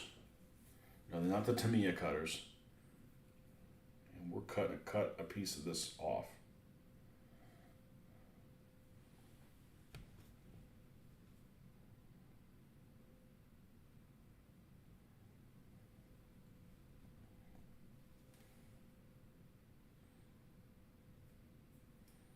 Well, it's supposed to cut it. I've done it before.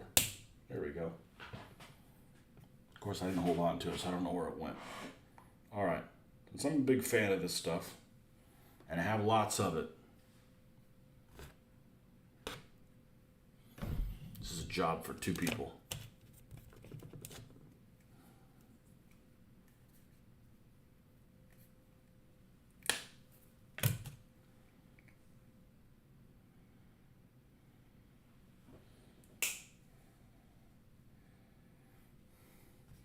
Now the piece is stuck on there. This stick-up stuff is really handy to have.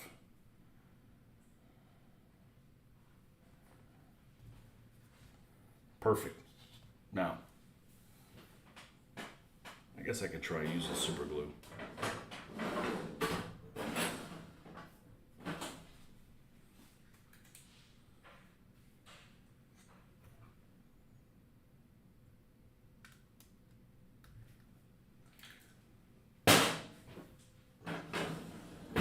That's loud. Next thing you know, I'll be breaking plates.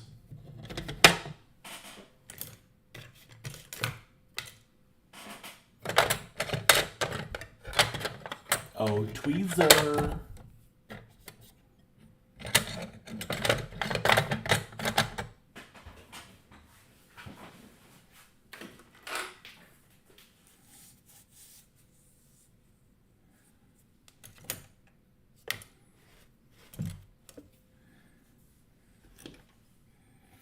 Aha. That one will work.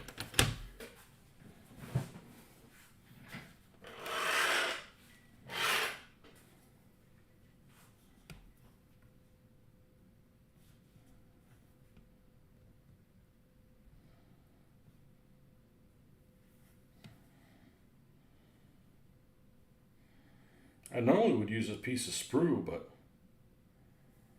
I don't make it like I used to.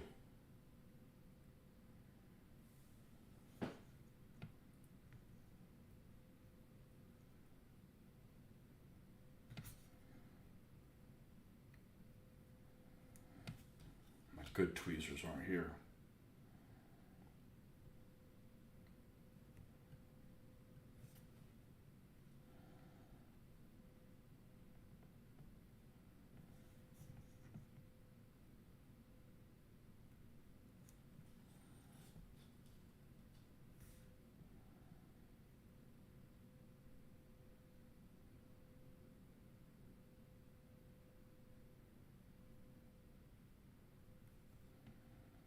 All right. That's not working.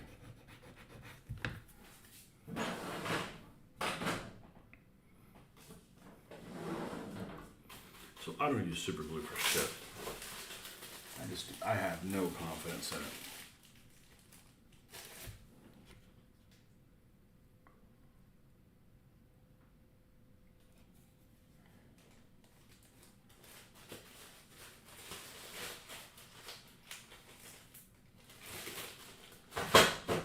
Yep. Poster tack, white tack. That's really handy. Really cheap.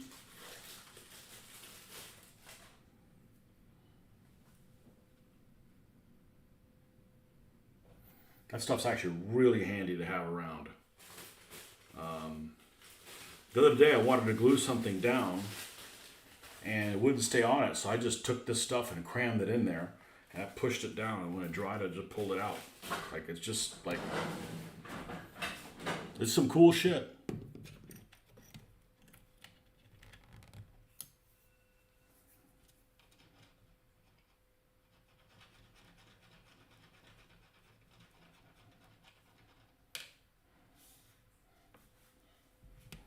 It's some cool shit.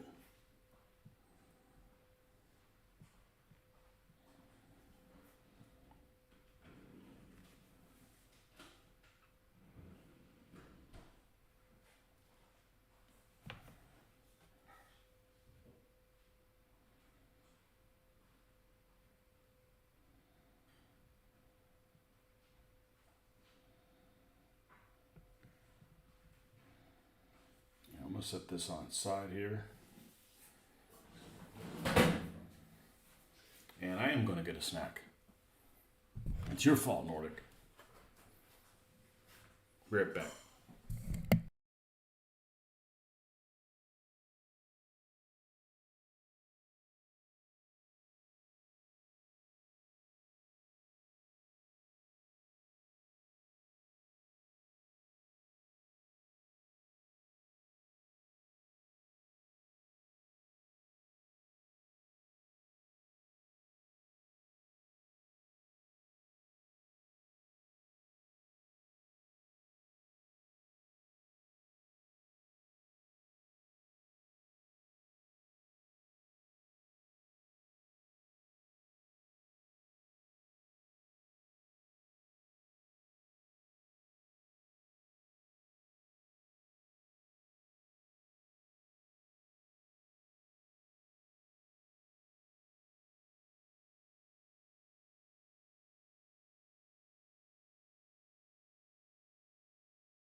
The hobby space looks great. Could be worse. I could have sabotaged your chair. Well, you wouldn't have been able to make it squeak more.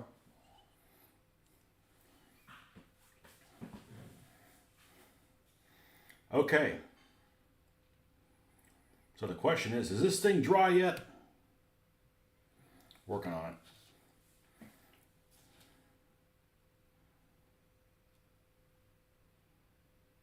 Probably a little too long.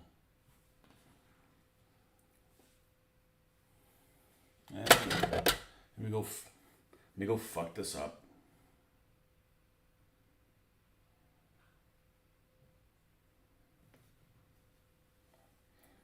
Let me go fuck this up.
This tweezer really sucks. The good one is, it was right here. Yeah, it's probably right around the corner.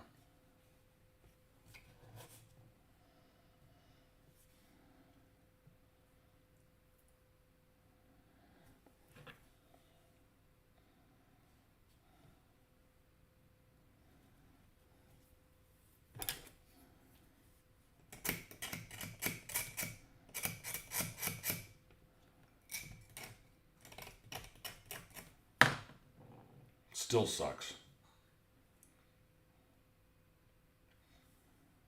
There we go. Modify your own damn tools.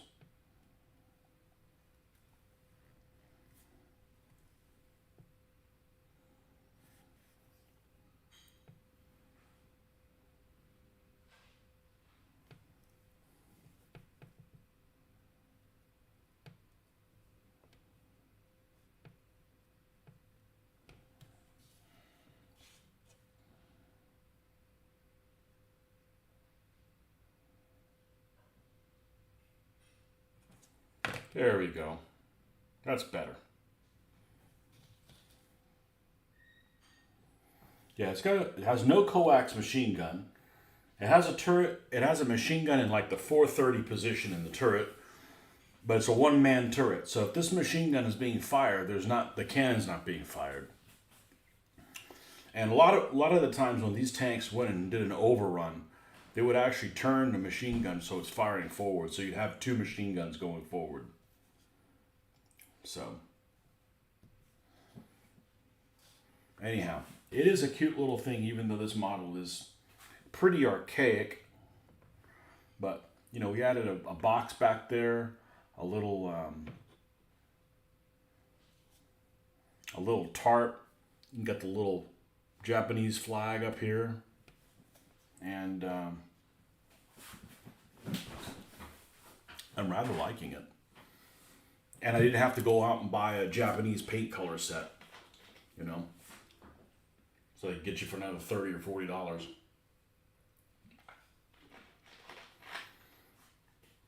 What am I building? This is a Hago Japanese tank. My first Japanese vehicle. Not counting 12400 scale ships. I had a fair number of Japanese ones. This is the first. I've never built a Japanese aircraft. And this is the first Japanese tank I've painted. I've had this thing for like 20 years. I just picked it up from a vendor that used to come to our shows called BP Cast. It's kind of a one-man operation. And he disappeared pretty much off the face of the earth. He used to be one of the vendors that was always at our shows. And he hasn't come back in like 15, 20 years, something like that. I figured it out. The last show he was at was in Tampa in 2006. So he hasn't come to any of our shows since then. So 15, 17, 18 years, something like that. Anyways, he'd always sell these things, and they're pretty rough. But they paint up just fine. It's a cute vehicle. That helps, you know. And we've got the basing for it drying over here. That's just the base color of it. And we got some Japanese troops here too. So I don't know. I don't know what the hell that means. I don't know, but I kind of got interested in painting it because just as kind of a challenge, and I've had it a long time, and I've got a couple squads of Japanese, and it turned out pretty well. It turned out pretty well.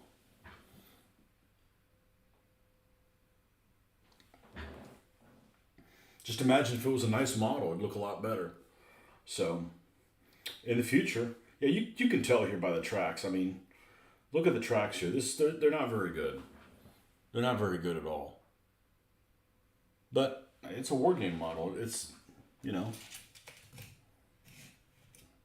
I'm really happy how it turned color-wise. Like, really, really happy. So, yeah. So, anyhow, there's a 3D printing guy. I don't know who the hell he was. He was on Etsy, and he had a bunch of Burma hotels and stuff like that. Like, that'd be kind of cool.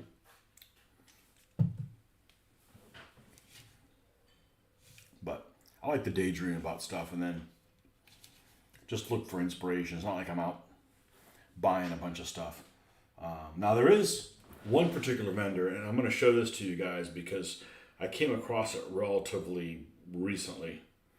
Well, I came across it today, and it was I sometimes send messages to myself just so I can find things. And this is a particular guy that sells an Italian village.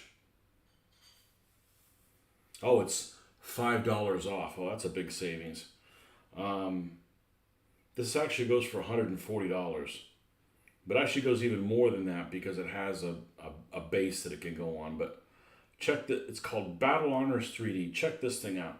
It's a whole Italian village with church and everything. And that just, I did the dimensions one time, and it's about half the size of this table. But it has 1, 2, 3, 4, 5, 6, 7 buildings plus 2 chicken coops. And 1, 2, 3, 4, 5, 6, 7, 7 buildings, 2 chicken coops, and the little church, the little chapel there on the hill. And yeah, that's pretty impressive.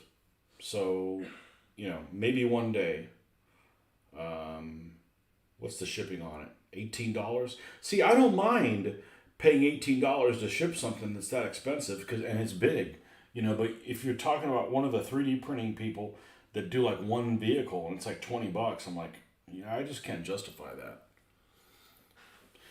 Have you seen that old movie Death Race? The one that has a Sherman masquerading as a panther? No, I haven't. I've seen the old movie. I've seen the Death Race one that has Jason Statham in it. But any older than that, I haven't. A Sherman masquerading as a panther. Is a panther in a death race? Must be really slow vehicles for that thing to be able to keep up. All right, I think this is dry enough that we can get some of this black and paint. But I did, yesterday, I did my first filming from my airbrushing station in the garage. And that went really, really well. Really well. I mean, like, I was impressed. First of all, I didn't have any jams with the airbrush. That's a miracle in and of itself. But hey, I'm finally getting better at it. But spent about an hour on that show. That worked out pretty well. Do we still have the machine gun color? So now we have this painting table, we have the model building table, and then we have the table outside that we can do the airbrushing station at.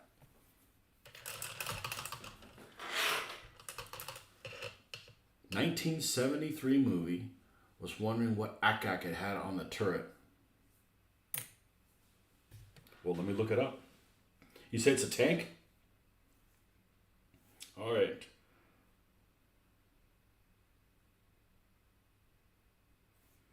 Oh, good news. North Korea has reopened to tourists. Can't wait. Lloyd Bridges is a German officer? Oh my gosh. Wow, there's a soup sandwich. Okay, 1973, Death Race movie tank.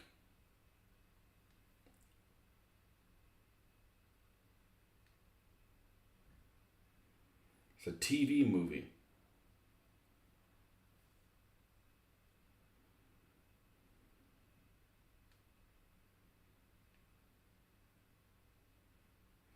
Oh, this thing?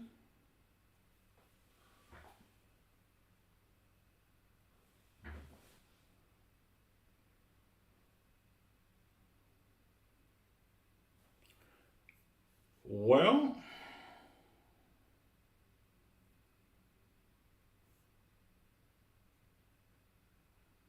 boy, they really doctored up the barrel of this thing.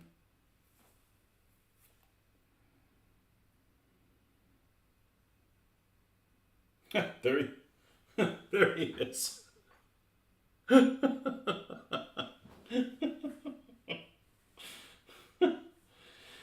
Now when I see it.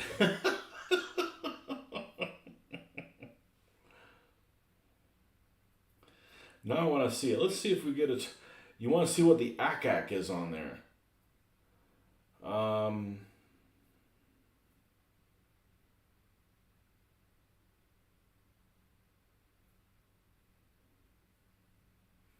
Yeah, for all its faults, I think using the M47 patents in Battle of the Bulge wasn't that bad for Tigers, because at least it's a big tank that had a turret overhang. A Sherman, yeah, that's not any good.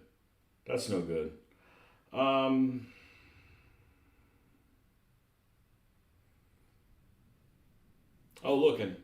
looks like they put the correct vehicle. They put a Mark IV on the front of this thing, but there's not one in in the movie. I've never even heard of this thing, but I'm not really a movie person per se. This is what you're talking about. What this ACAC is. It looks like a 30 cal. They just like a make believe gun with like a big blunderbuss end or something like that. The Sherman has German numbering and all. Yeah, 131. It's a late model Sherman, so it looks like an M4 A3 HVSS. There was a 76 millimeter gun tank, and they just added something. Yeah, it looks kind of a weird machine gun up there.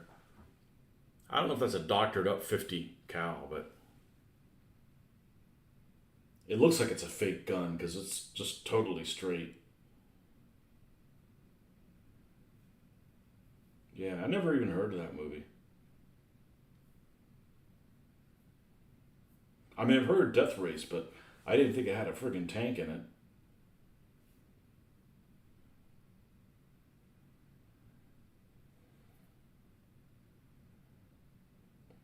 And here's the first plane I ever built. It's not in desert colors, but a P-40.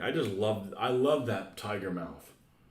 So supposedly, the 110s, the ME-110s had that on the mouth before the P-40s did, which I didn't know. I thought the P-40 is the one that, I mean, that's what they're known for. It actually looks weird without the tiger mouth on it. M4A3, yes, an M4A3 HVSS. Okay, so it's got the later suspension. It's the better looking suspension. So it's this type of suspension. Let's see, where's my Sherman 105 that I have? It has HVSS. And let me grab one of these that does not have it. Okay, it has this kind of suspension on it. Let's see, let's get a light in here. It's more attractive looking suspension on this one than kind of the ugly. The Lees also had this kind of suspension. It's just not very attractive looking suspension. Didn't say it was a piece of shit. I'm just saying it's not sexy, you know. So, yeah. So it's a late war M4A3 76 HVSS.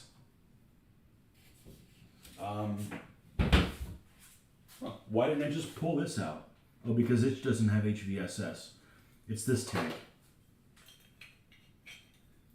This is a dinky toy. Actually, it's pretty heavy. It's not dinky. It's this tank. It's this tank with the more modern late war Easy 8 type suspension on it. Yeah, doesn't look German at all. I mean, they're big. I mean, Shermans are pretty big. They're roomy. I mean, for tanks. Yeah, I'm not one of those people who say, oh, Shermans are pieces of shit. No, they're not.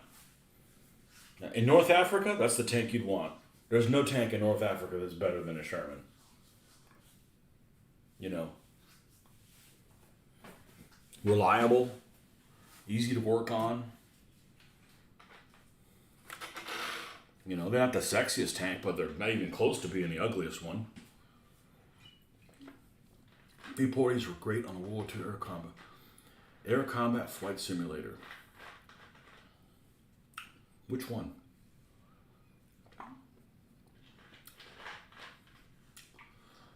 I have a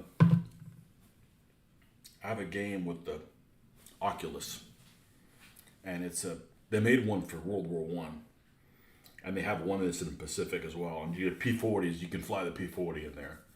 And yeah, it's not the best plane. I don't care. I like the P-40. I always have. Just because something's the best doesn't mean I like it. Here we go again. It's time to get my licks in. I don't like the Hellcat. I don't care how effective it was. I don't think it's an attractive aircraft. I'll probably never build one. It's not an attractive aircraft, and it was painted in a really unattractive way. Like, you know, all like dark navy blue and gloss. Like, no, I'm not building one. They're ugly. P-40, yeah, it has faults. It wasn't great at most things. Doesn't matter. Still like them, you know. I don't care, you know.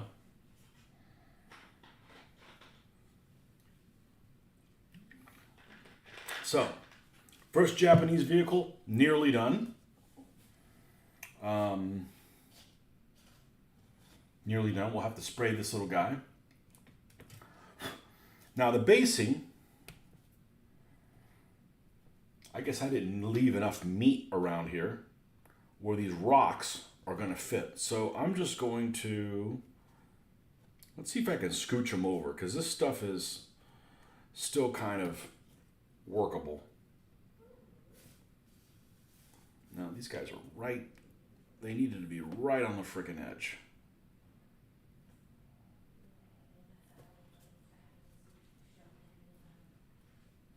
Right on the edge. They're just not going to work there. They're not going to work there. No, that's a shame. Well, we can leave those two. All right, but before I glue the tank down, I like to seal it because I'm going to be handling it and stuff, and I don't want paint to come off of it, especially when I'm really happy with how this little guy turned out. So, that is, well, let's see, is this dry enough where I can do these other colors? Let's try it, and just see if that's even the direction I want to go in. Here is the brown, which is the mid color, which is called, I believe, brown sand. Brown sand. Vallejo brown sand. You guys have Vallejo paint over there in the Far East? Or is Gunsanyo big out there? No, a lot of models will have Gunsanyo colors. I've rarely seen them here in the States.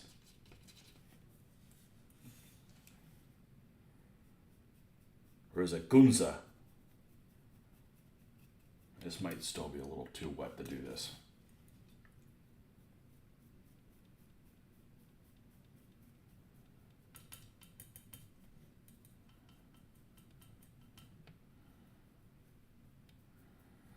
And this has a little bit of pinky to it. Just to make it look kind of like it's kind of like a clay color. Gunsanyo is a big yes. Is it good paint? Seems like it'd be similar to Tamiya.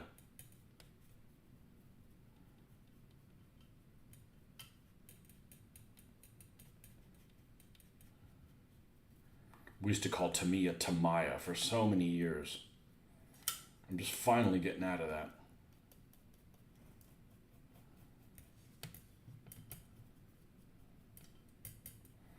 Just like we used to call it Italieri. Not Italeri. Italieri. Hey, it's Italian. Why wouldn't you call it that way? And Iraqi sand is the last one. Most kids use Vallejo or more and more Army Painter. The Army Painter, I like their colors, but the paint behaves weird. It really does. It's just odd. Now, let's see what this looks like. Yep. We're going to have grass and stuff on there.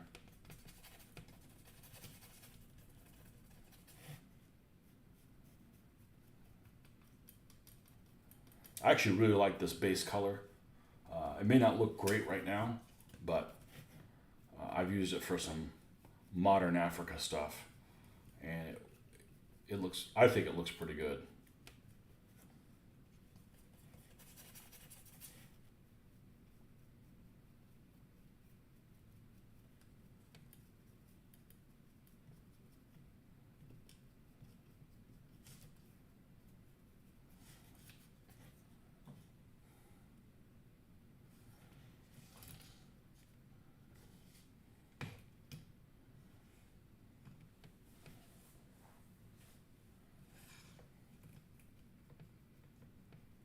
It'll change when it dries. It looks a little pink right now. It's not that pink.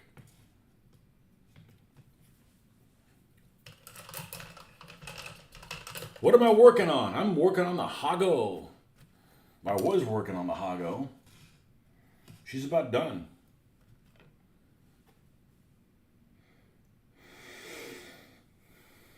Let me show you what she looks like up close. This is the best way. I take a picture of it with my phone and hold the phone up here.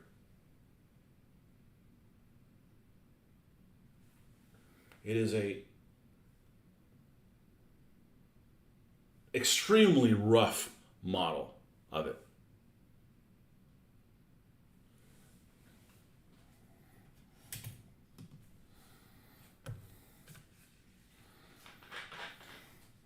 I just got to get one of them little Kurogane scout cars. Those things are adorable. And we got some Nipponese out here. My Nipponese troops are out here in force. And so is this Pac 36 that's made of, damn near made of rubber. Just really weird. Just a weird type thing. And we've got some barrels. We haven't painted the barrels or the tarp that's over them. But this is going to be scatter terrain for the desert. The deserted desert. The KV stands are ready to go. All the KVs, they're sealed. God, they're wide. I've been playing with this thing in my hand for about a couple hours, and I get this thing, it's like, holy smokes, this is like a football field wide. It's like when you get used to like painting 15 millimeter figures and then you pick up a 28 millimeter figure and like, holy smokes, this thing is big. Wow.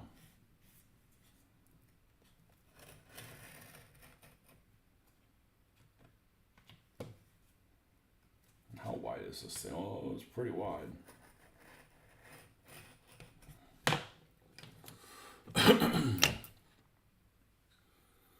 Just need an Aussie Matilda to oppose it. They can't deal with a Matilda. That's just, you got to strap a bomb to yourself and shimmy underneath the Matilda, and hopefully it doesn't run you over. And I played a game of Chain of Command many years ago with my buddy, and we were Japanese, and we had like a platoon of troops that were dug in. I think it was supposed to be in New Guinea. I don't know. I don't think it really matters, but anyways, there was 3 Matildas. We couldn't take any of them out. We had nothing to take them out with. We had like a 75 millimeter pack howitzer, Japanese howitzer, whatever. It can't do anything to it. You can't do anything to a Matilda. You got to like hide in a hole that's, and hopefully a Matilda tries to do an overrun on you and get stuck. That's pretty much it. That's all you can do. Got to wait for the Matilda to run out of fuel or something. All right, Skylab. Thanks for coming by.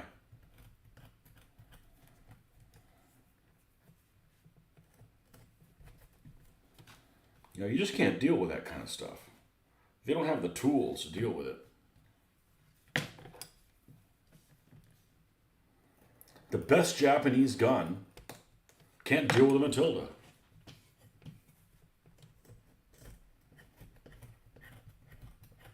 These tracks are super wide.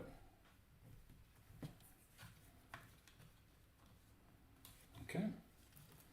And then we'll do the same thing on this side. God, this thing was huge. I mean, just like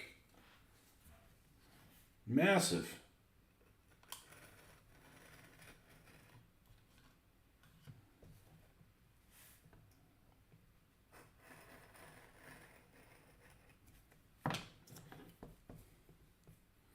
Am I on for much longer? Well, it's almost 9 o'clock here. That's up to you guys. You guys keep me entertained, I'll be on here. I start running out of interaction, I'll get bored.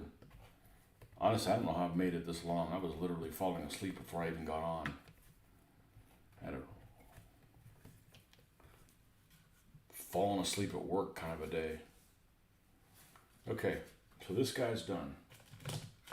All right, next.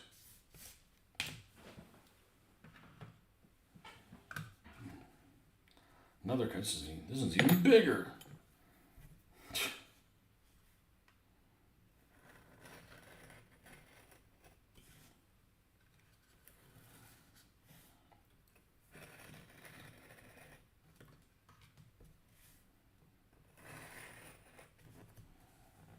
This stuff is actually really easy to deal with here because it's only a couple days old. And as time goes on, this stuff dries a lot harder. And if you wait a long time, it's a pain. It's really a pain. It's hard as a brick.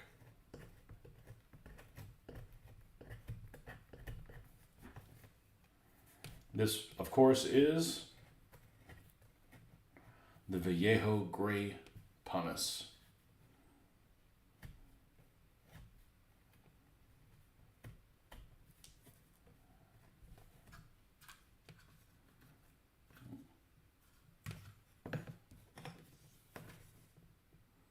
Yes, I'm scraping back the goop. Yep, I'm doing it so they're recessed, and I'm also doing it so that because no matter how you do this, it's not going to be flat, and I want to make sure that they get a good purchase on it.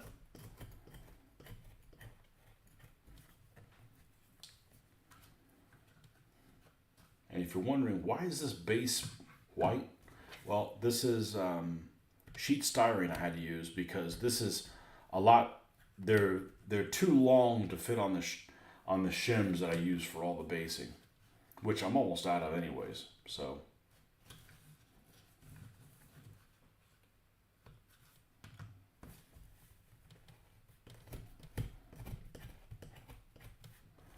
That way you get a good purchase on here.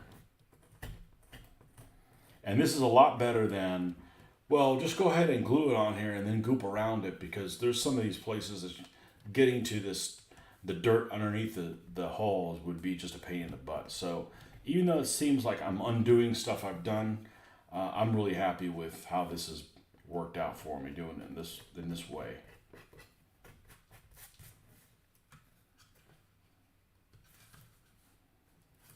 Okay, done.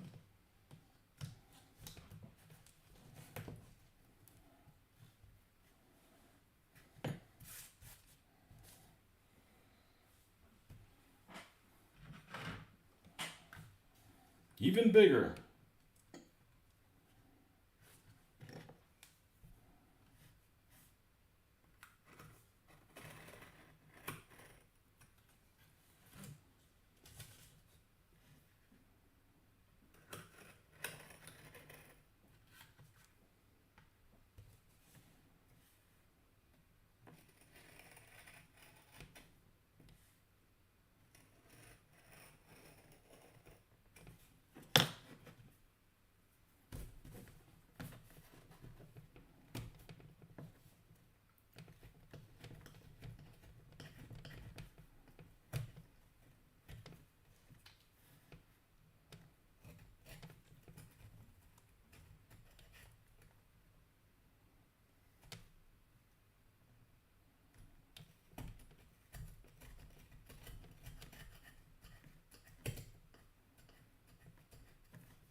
Make this a little bit wider.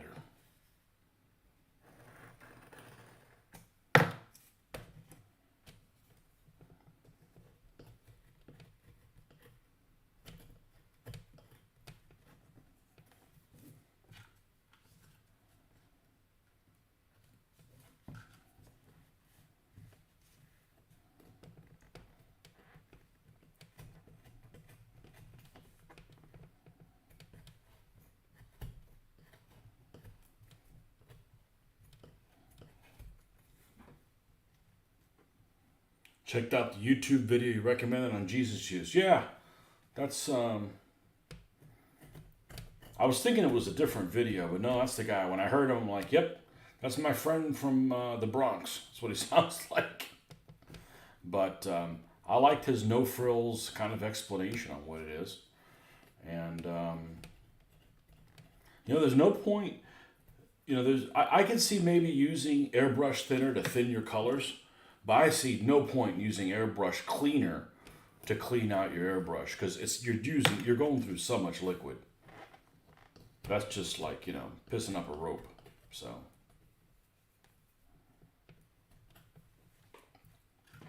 all right. Yep. Okay.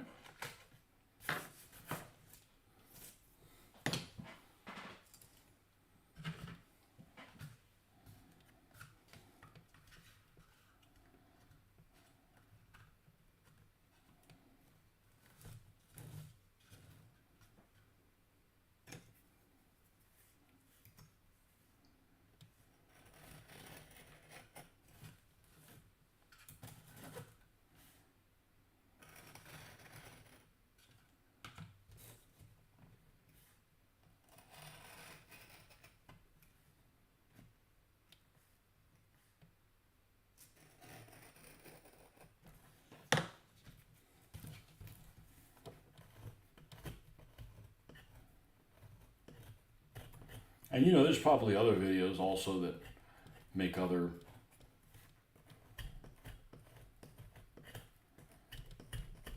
versions of that liquid. But if it hadn't been for that guy's video, and it hadn't been for me making that many years ago, I wouldn't have found out. I wouldn't have had all this extra Liquitex stuff, and I still have 2/3 of this. I wouldn't have used Flow Aid. I would have never, happened upon it.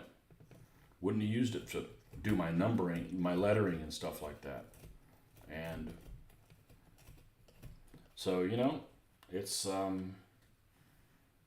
sometimes one thing leads to another.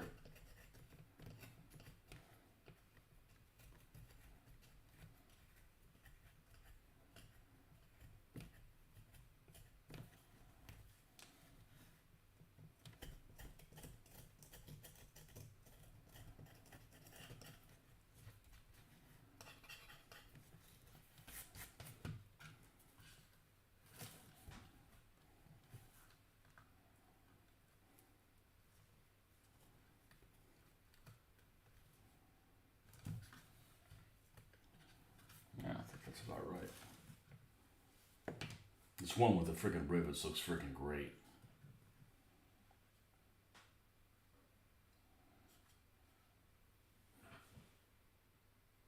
Ah, it doesn't do it. Doesn't do it justice.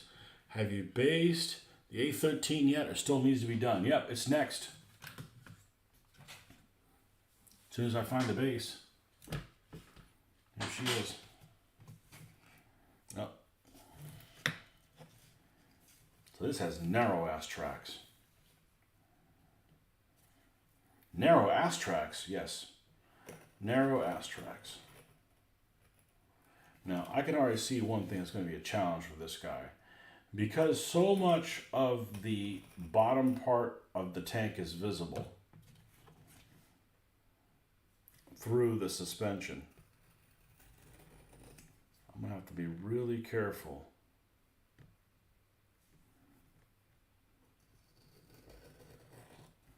How I cut that, because if I peel this back, oh, it's black. Okay, good. Well, that helps. I peel this back, you're going to be able to see through the running gear to it.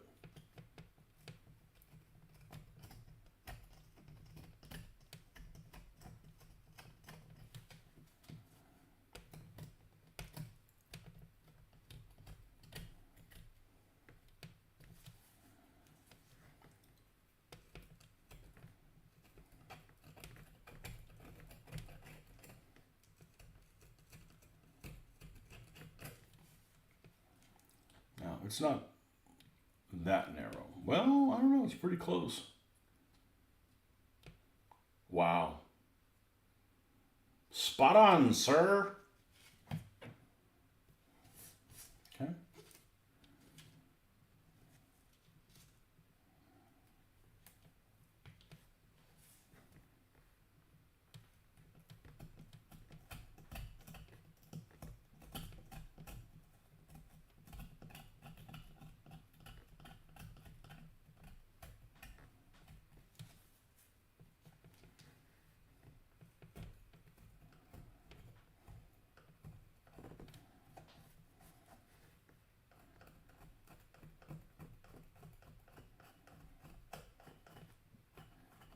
So one of the things is the a model of Matilda is so hard to come by in this scale. Unless you get the Airfix one, I think the Airfix one is just, it's too small. You get the old Italeri. Well, the Italeri's got the molds now, but it's the old Eschi kit.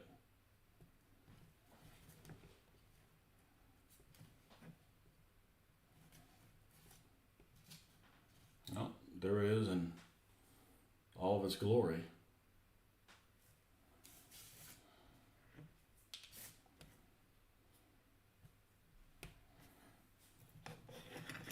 So I'm going to go ahead and mix some epoxy and epoxy all these boogers down.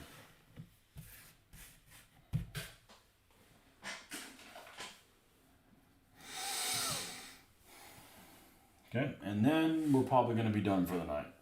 So I need to get a big old swath of it.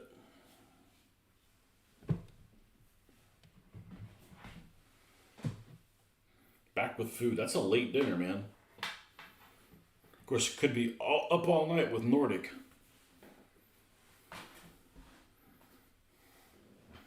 Nordic up all night. Yeah, and here's the scatter terrain there for the fuel depot.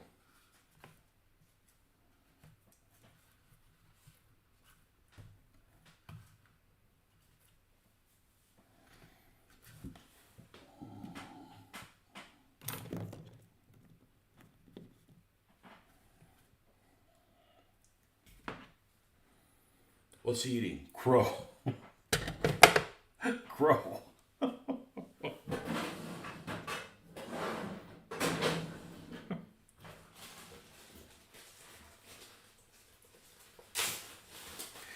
Totally different schedule. Skadooly.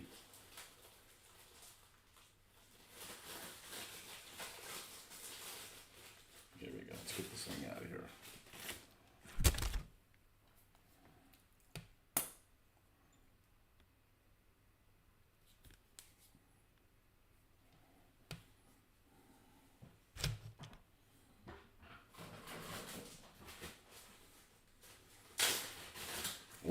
You think yours is totally different? Greg's is totally different. Not only is it a different time, it's a different day and a different season. Parmesan chicken.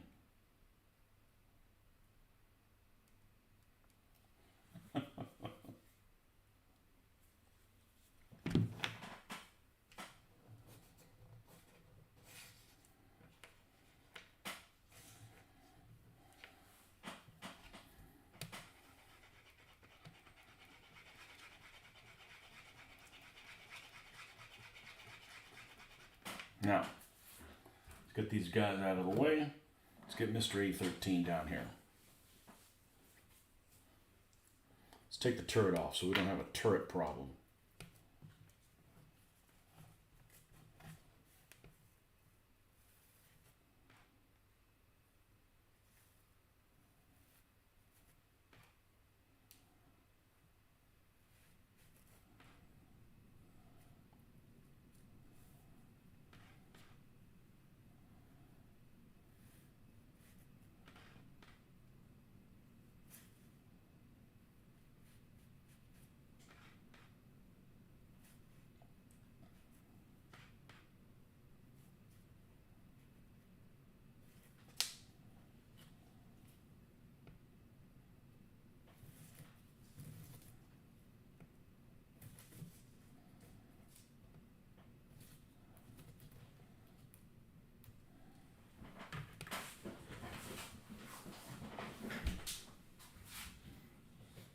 This is a job for some M3 half tracks.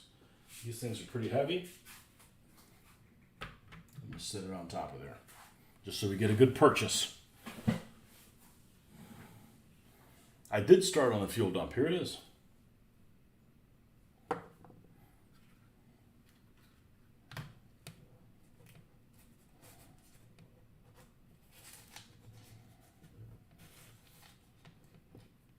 Jeez, come on. Thank you.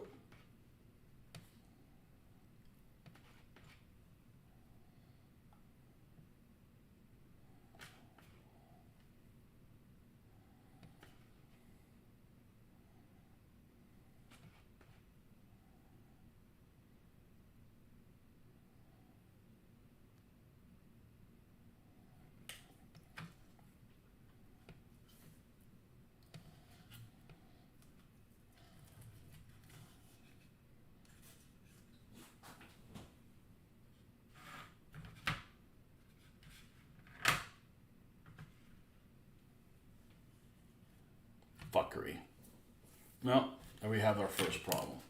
I had a little bit of epoxy. I don't think it's ever happened to me before. And I got some on the roof. All right. We're just going to dull coat that afterwards, and I bet I won't have a problem with it. That's why I like keeping my area clean, so I don't transfer something that creates more work for me. Yeah, it'll be fine. But it's like, okay, it's another fucking step now that I gotta do. Okay.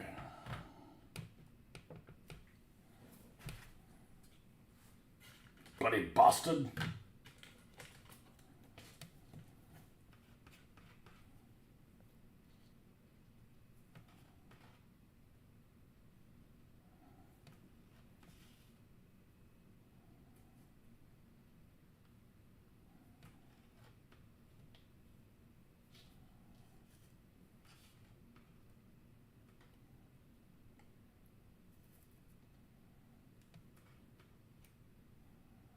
I do most of my good work in the mornings. By this time, I'm burned out of all the work BS. Okay, we don't have any on us, right? Okay.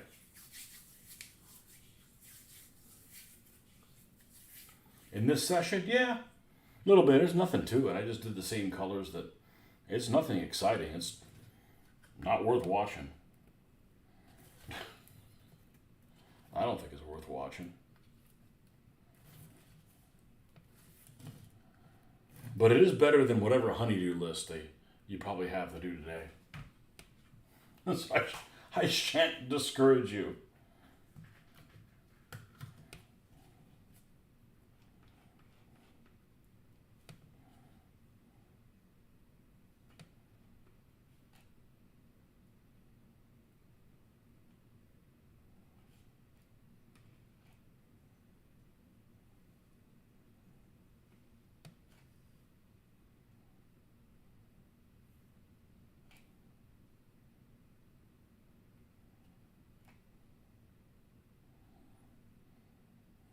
You're not a morning person. Yes, you are. Just the morning is at the end of your day. Remember, morning's 1 a.m. Even earlier than that. I'm not a nighttime person. I used to be. Not anymore. No point retraining yourself for work. And there's nothing worse than getting up and going straight to work.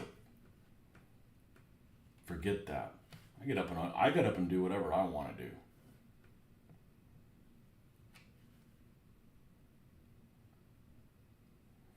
Let's see if we can get some more for the other side. Yep.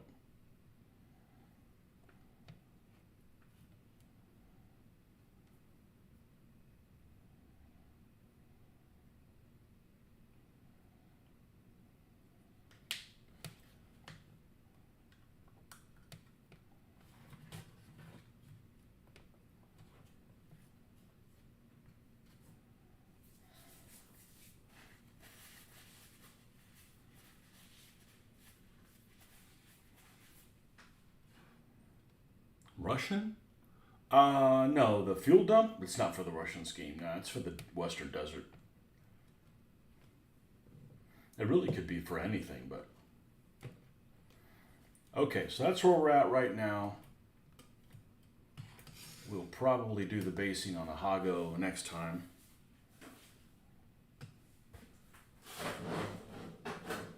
And let's see what it looks like at a distance.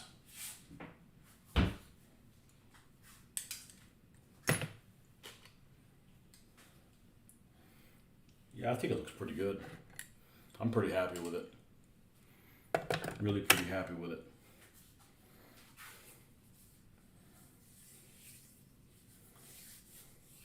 Okay, folks. Well, thanks for stopping by. As always, enjoy what's left of your Monday. If it's Monday where you're at,